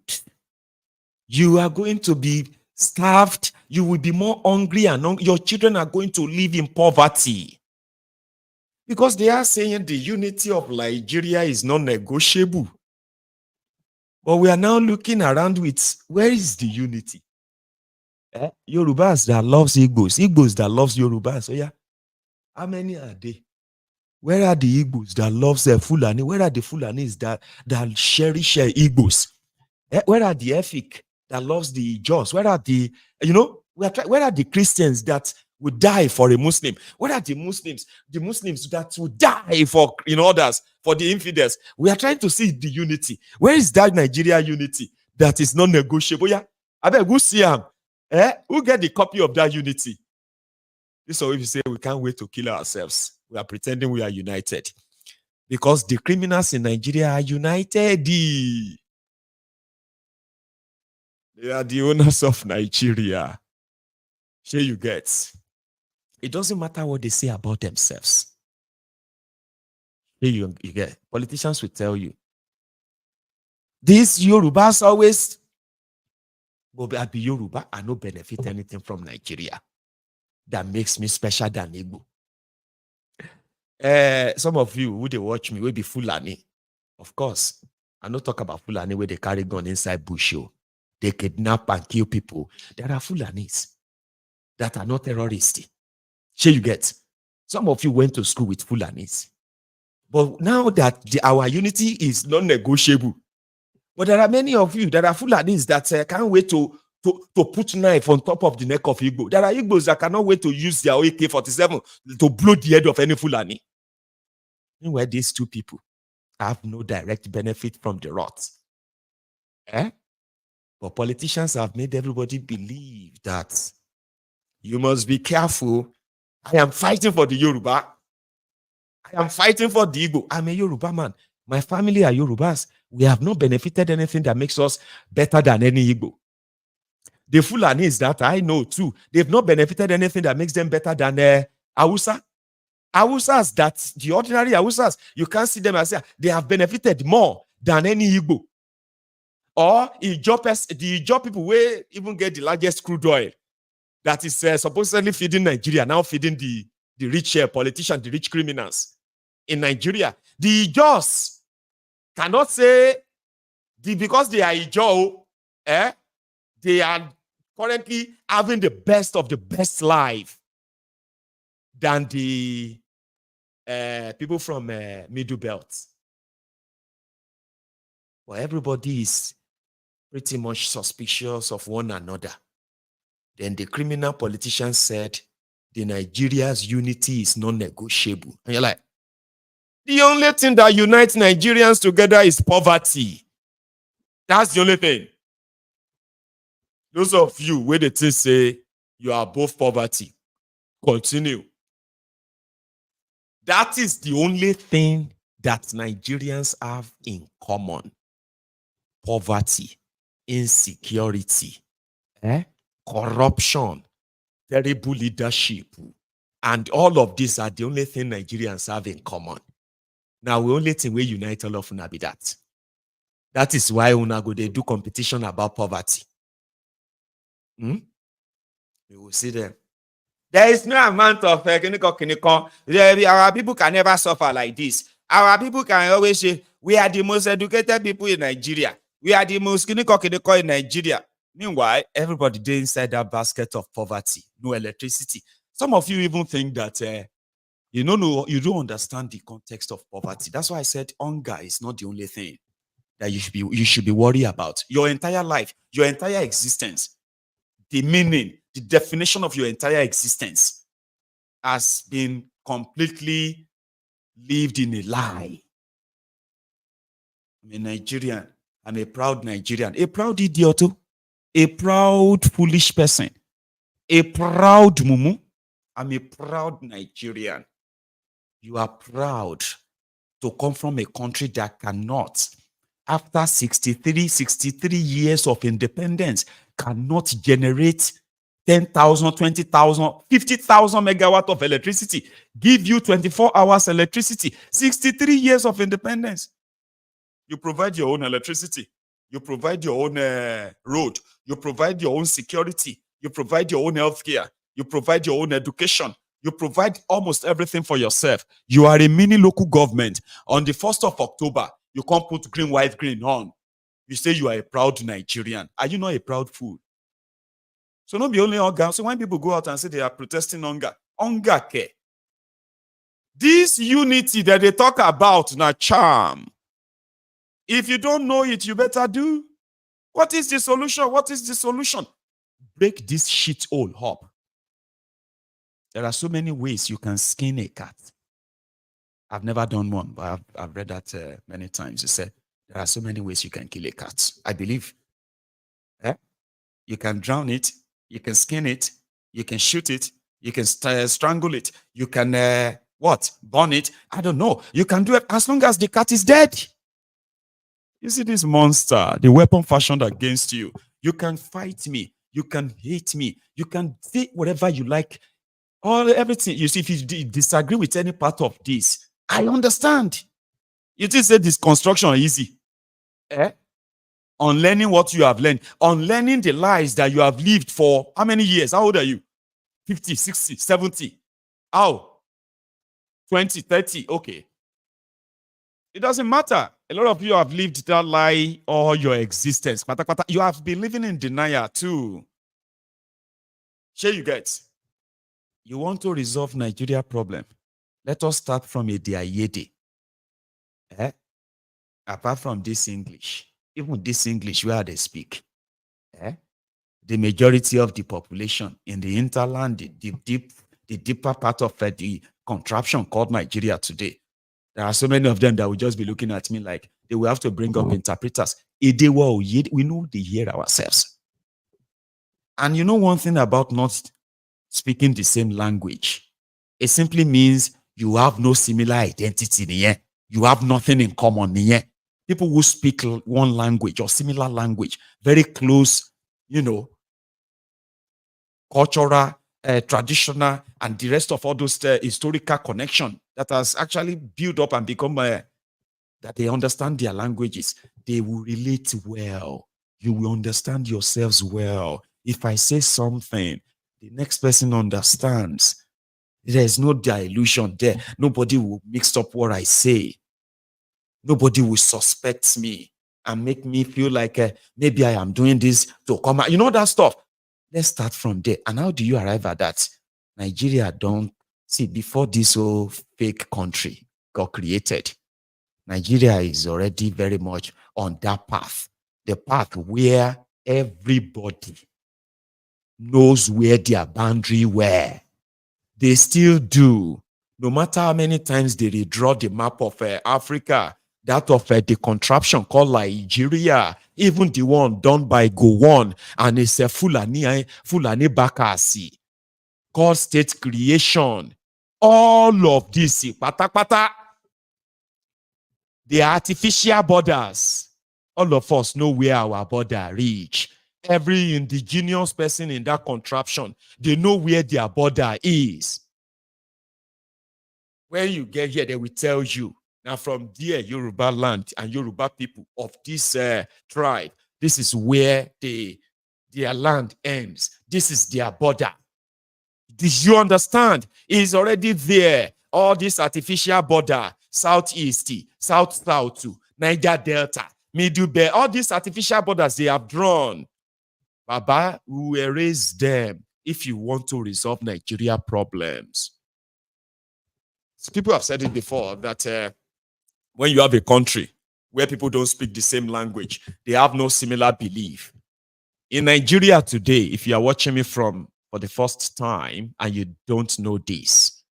In Nigeria today, if there are some certain people, a section of Nigeria, what do you call it, country, that believes that if you are not a Muslim, you are an infidel. An infidel is a dirty, it's a dirty thing, filthy thing, a rag, something that cannot be touched. Inhuman. See, less than human, subhuman, that's what they call us.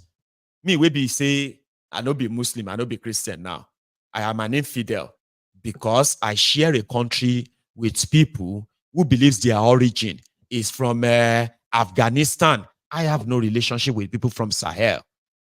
I have never been to these areas. I have no relatives there. I have no connection there until the artificial map of Africa was drawn and a place called Liejiriya was created. So they fused us with terrorists, Islamic terrorists. Many of them have gained access and they have access to power. And they have shaped Nigeria along their belief, along their faith, along their conviction. And today, we are having the clash of civilization. Do you understand? Clash of civilization. Again, I believe that Facebook has stopped all my Facebook friends from watching. I told them, come on to YouTube. YouTube is stable. You can watch the full episode on YouTube. So we'll leave it at that and we will be here. And to my friends on TikTok as well, thank you. I've got guys there too, by the way, everyone. So if you are still with me, please take a moment and share the broadcast if you haven't already. Like the broadcast as well. It does help, I have been told. And I have actually seen it as well, right? So you have that Nigeria is now being run by all kinds of criminals that are feeding fat from these artificial borders.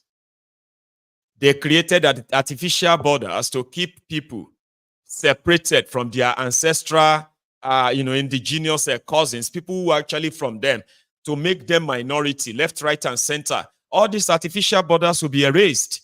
If you are looking for a solution, hunger is, in fact, hunger is the least of what you should be worried about. Because what is still coming? The united criminals who told you that Nigeria's unity is not negotiable.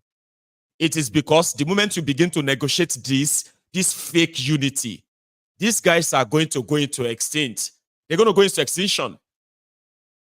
Do you understand? They're going to go extinct. Now, what that simply means is that a system that allowed them to be loyal to themselves, not even to Nigeria, despite all Nigeria has been given to them. All Nigeria has been given to them and their families. They are still not loyal to Nigeria. They give, every opportunity they see is to steal and loot. And then they leave the people hanging. Right? And the only way to make sure that people will never have the courage or the number to ever challenge them is to continue to spread fear, to continue to spread pseudo-patriotism, continue to ask you or blame you for their own failures, for their own corruption. And a lot of you are going to continue to agree with them.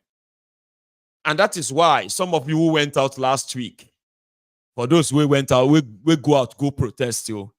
You were out there complaining that things are tough, things are hard. You are hungry. Abi?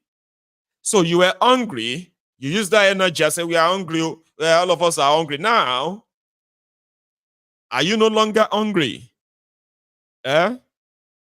Is everything now probably like, all right? I'm coming back to that.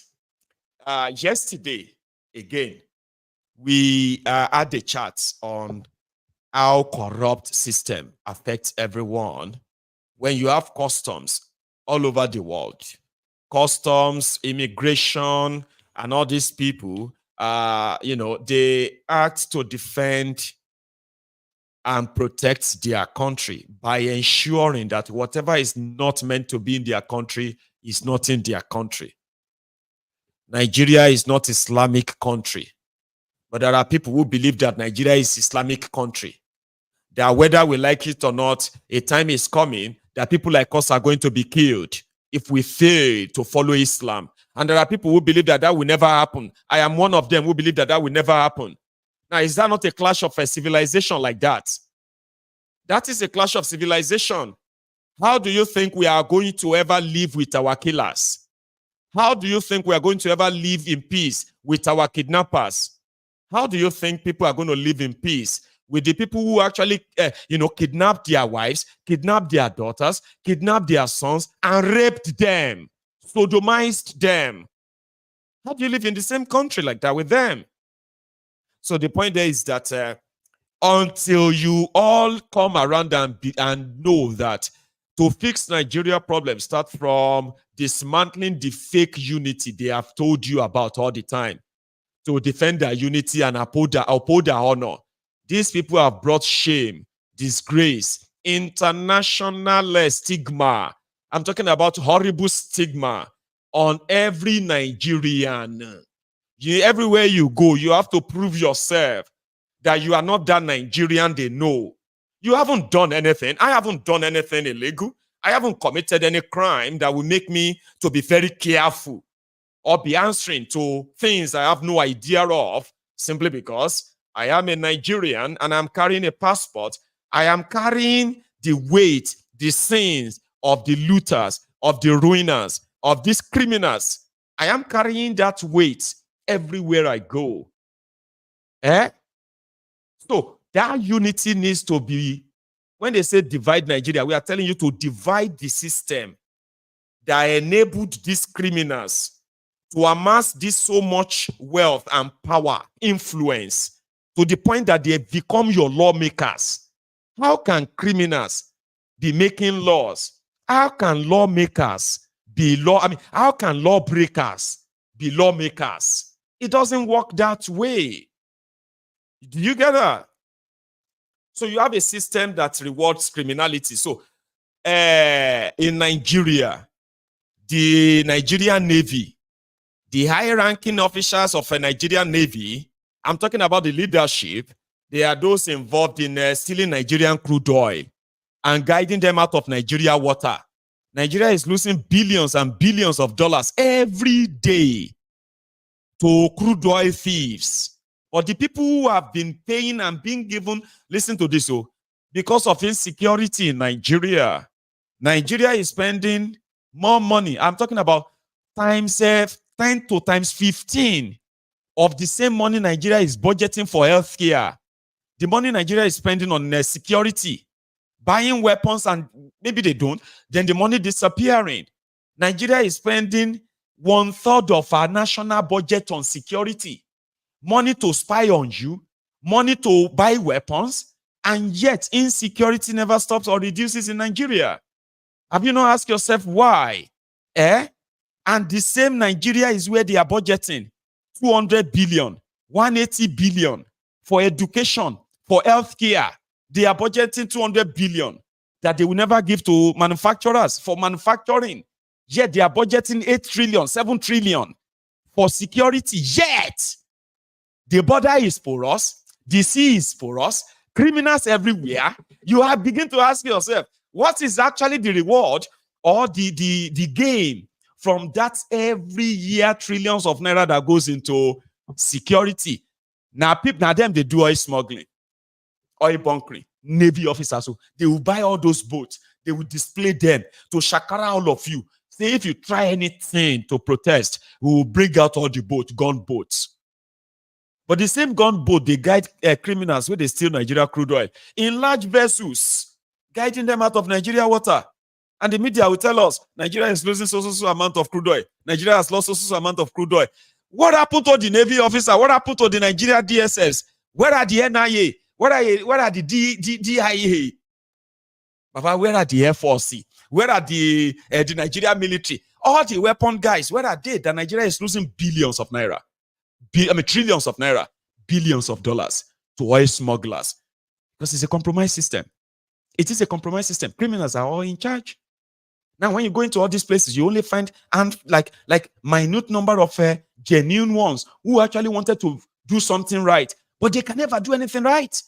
How can they do anything right? You have a system that is wholly corrupt, intentionally corrupt, and then you have few people employed by that same corrupt system.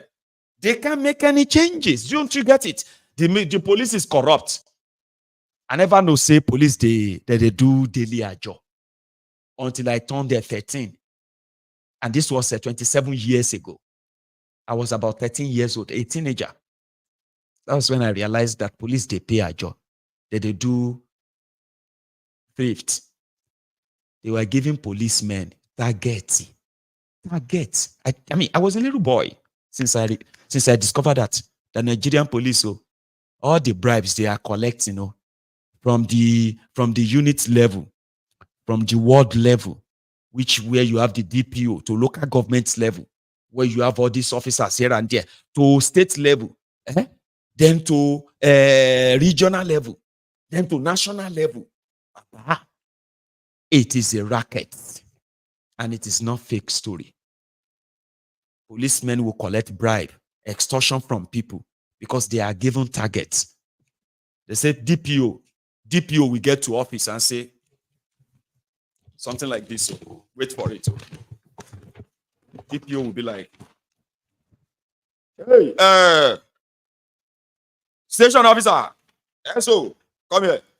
We have just received another circular from the commissioner. They said that they have increased our target for this month. They said we didn't do well. They said things are tough now. Okay. Commissioner of police and yes. 10 million. Officer, do you think we can do 10 million this month? Oga, I don't think so. Except if we start going to that extension where we have small garage, where people they do, people will just go, they arrest all the people where they sell paraga, ogogoro, and the rest of that. Because we know if we meet 10 million for this area. Talk to them, Oga. Things are tough. See, people are complaining that we are collecting too much money from them. This is how they run Nigerian policing system. I swear. This is it. They will give divisional police officers. They will give them target of how much money they must bring to the state level. Because that same state commissioner of police, he also has a target that he must meet with the police IG. And that's how the system works.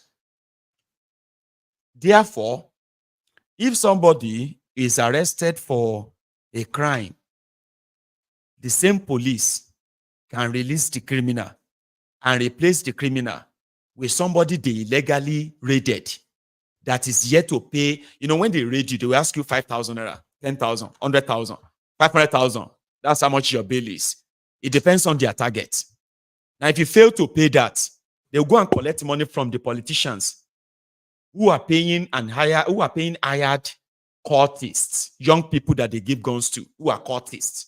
So when police arrest politicians' cultists, then they don't want the cultists to go to jail. You that they raided wandering because they pick you up on the side of the road, if you fail to pay them the ransom, the extortion they ask for, they will now replace you with that armed robber or replace you with that cultist. You will now be the one they will say you are the cultist because somebody will pay higher money to the police. This is the system. Nigeria police will sit you down. You have done nothing because they want to extort you. Nigerian police would start telling you what to write as your statement. They picked you up on the road. You show them your ID. Nigeria police will force you, beat you, and take you to their station, right? Their police station, right? And then they will start telling you to write. You are an armed robber. Your fellow members escaped. You are a Yahoo boy. We caught you with so and so. Nigerian police, they will scare you to death while criminals continue to have a field day. That is the system they run in Nigeria. Then go to the immigration. The Nigerian immigration is not like the immigration of the rest of the world. Majority of them, they are there in that corrupt system. A system that makes begging look so beautiful, as irritating as it actually looks in real time. And when they are not begging, They are looking away for terrorists to fly in and fly out of Nigeria. It is the moment that these people, a corrupt system from the top, from the high up, where they believe that, listen, Hamas terrorists, Boko Haram terrorists, this and that, clear them. Order from above. A country where the immigration, who are supposed to protect the territorial integrity of the country, are issuing visas to terrorists because of the order from above. Islamic terrorists, murderers are found happen in Nigeria simply because you are running and operating a system that is so corrupt that you must be very careful how you apply the law. One law for the South, the other one for the North. Do you understand that? So that is the immigration. Talking about the customs. Nigeria, the notorious Nigerian customs, the ones that will leave the borders and they will walk into the people's residential area and they will start shooting and killing people because of bag of rice that is suspected to have been imported illegally. Meanwhile, their bosses, senior custom officials, bribe takers, they have allowed so many illegal things into Nigeria because even themselves, they are not just those who are collaborating with smugglers. They are smugglers themselves. Imagine people, we imagine custom officer, a senior custom official that is clearing guns. He or she doesn't have to care about what is inside the container. If you pay the right price, you can bring anything into Nigeria. That is what Visayo Shoyombo said when he was with Maiyegun on Channels Television's Ad Talk. Yes, last night. I want you to listen to this, and I'll take you back again to something. Customs Service and the accounts of some senior officials in Nigerian Customs Service. So does it give you any hope that something is being done and that there is, help on the horizon to try to sanitize whatever is going on within the Nigerian Customs Service? It doesn't give me any hope, and I'll tell you why. Now, I'm not quite sure of the connections of the northern expose by Premium Times to the powers that be. I don't know that connection. It's true, So Premium Times got the documents, the contact from the EFCC in the north. I got the legwork in the southwest. So the things I wrote in the exclusive, about, getting IBD getting money from other smugglers, remitting them to the customs hierarchy in Abuja. It's the same template now that Premium Times uncovered in the north, because all the guys that were found with cash, it's proceeds of smuggling. Now, but the reason it still doesn't give me any hope is that the president of the country knows this guy and nothing has been done. The IGP knows him.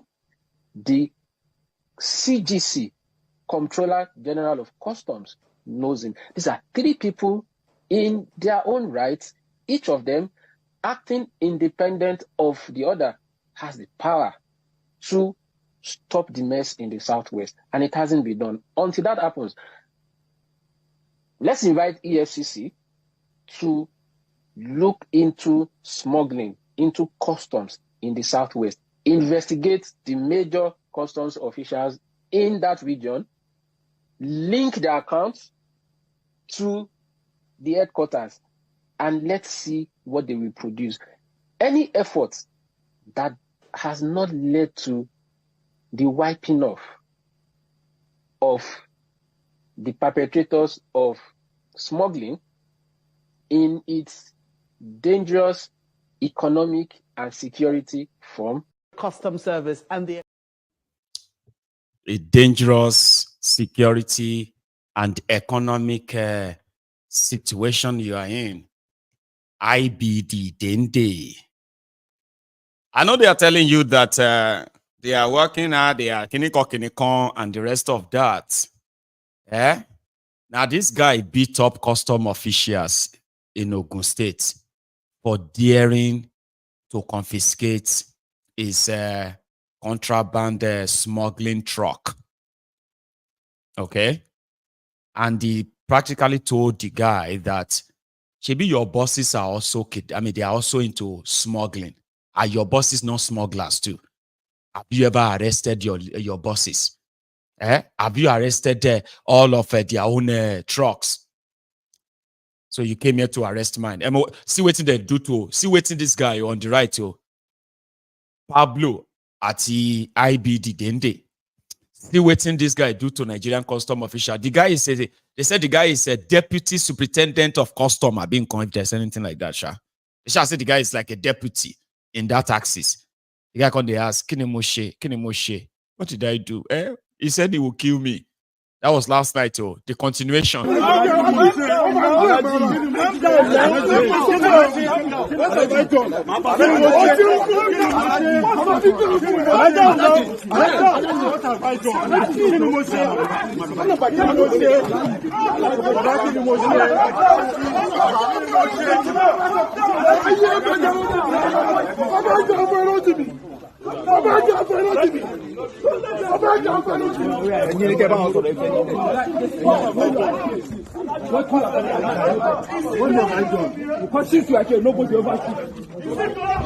have I done? What have I done? He's threatening to kill me. Why?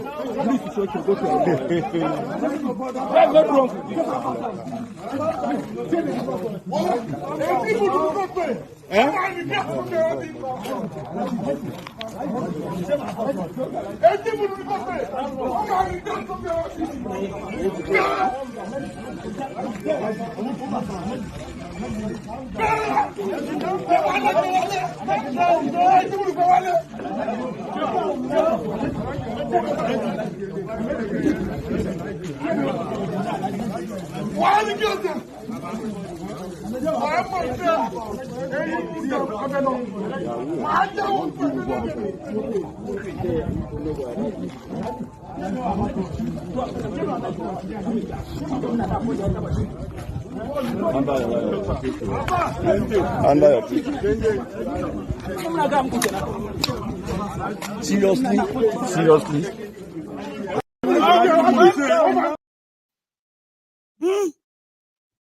And the guy be that. He knows the press idiots. He knows the police IG. He knows the state governor, dubious Dakpo. He knows the CCG, the custom controller, CGC, controller general of custom. All of them don't see this. It's something they will do. My friends on TikTok, I'm sorry you can't see this picture. Take a look at this one. This one, today said, you know him now? Dubious Dakpo, Adenoi, the guy who was supposed to stay prison, is the governor in Ogun State today. And Nigeria has become so, like a lot of you don't even understand what this means. To the point that criminals, they have those that actually stand up and defend them and tell you, you this Maiyegun, everybody, you criticize everybody, So, are you better than them? Are you a saint? Baba, listen. If I say I want to be your governor, the number one job you have to do is to know who is this guy. Not what I tell you. It is what you find out about me. But majority of you are olórí burúkú wèrè. Akoshiberu. Ọlọ́pọlọ rírùn, ọlọ́pọlọ dúdú. Listen to me, that's your number one job. If you now know that I be thief, number one, you no suppose use power to rehabilitate me. You cannot use power, governance, to rehabilitate criminals and say, he's a cheerful giver. He's a generous person. You Maiyegun, who you help? How many people, see, you, Maiyegun, that has been talking, how many people have you helped in your life? Papa, I don't hold you anything. Show share me mo be any. Eh? I don't hold you anything. You know that, Sha. So this is what they ask me, waiting I do for you, or waiting who I help. Is that your business? Am I your governor? Eh? I don't owe you anything, Baba. Show share any. You know if you leave people where they use your life gamble. They use your life play kalo. When they ask me stupid question, who you help? Leave these people alone, Maiyegun. You leave them alone. Eh? How many people you serve you don't help? Baba, I don't owe you any help. One shake with any. Go do your Bambi Allah elsewhere. There are some people that by law they owe you a lot. Now them be those criminals. You they use political office. You they use power to rehabilitate criminals. This one no credit card fraudster in America dubious Dakpo of Ogun State. Credit card fraudster. The guy gets mug shots. He go prison. As he enter Nigeria, he continued his criminality. He got involved in oil subsidy money where they steal. People where they talk say they get oil to sell, collect money, subsidy money from Jonathan, carry the oil, disappear. They know they see them again. This guy took hundreds of millions of dollars from Jonathan for subsidy. He was part of those they wanted to send to jail. Before, if to say, well, I'm not sure, Sha. If to say Jonathan managed to be man and stand by and prevented this Bokwari from like he no concede, he just say no, not the craze, like this guy where they your screen dubious dark or no go be governor per se, is supposed to be prisoner somewhere. So you have people, you have criminals who have career in criminality. They can't say they won't change your life. You believe them. You can't say they go change. So you tell me say you are not mad. So now you have elected criminals, mad lunatics, who have destroyed Nigeria. Now we are holding their legs to fire. They ask me stupid questions. Say every time criticize them every time. Why can't you just give them advice? Man, they give criminals where you give power advice. So c'est quoi fouillé? Ordinary. You are there championing on his man debt, on his pampas, on his diapers. The whole thing, they burn everybody left, right, and center. You can't turn around because they ask me, will you help? At least you should use your platform to help people. I should use my platform to begin to do Bambi Allah for you. Do you know that these ones actually hold you? They hold you. Every one of them. That they are not giving you exactly what you deserve is enough for you to go after them because they are living off you. They are living off you. And if you don't see it that way, you see me, where can they see everywhere where I turn, left, right, and center, and criminals are they see.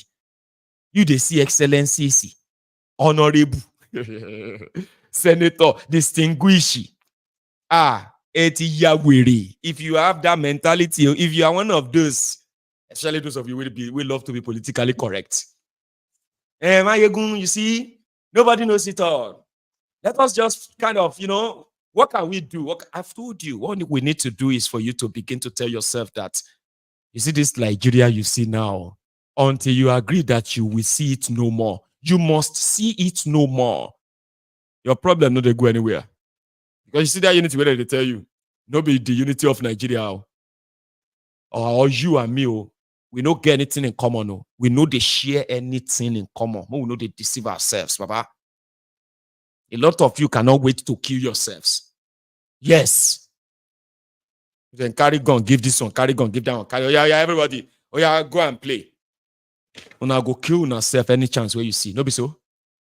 All because you have been raised to believe that one is more supreme than the other. The one is superior than the other. Some is inferior. Some are minority. Some are majority. Some are religious. Some are infidel. And all that nonsense they have used to divide you. But guess what? The criminals are united up there. Now for your back, then they eat. And that's what this priest said, which I am going to replay for you. You want to listen? Here. Refuse to be told that this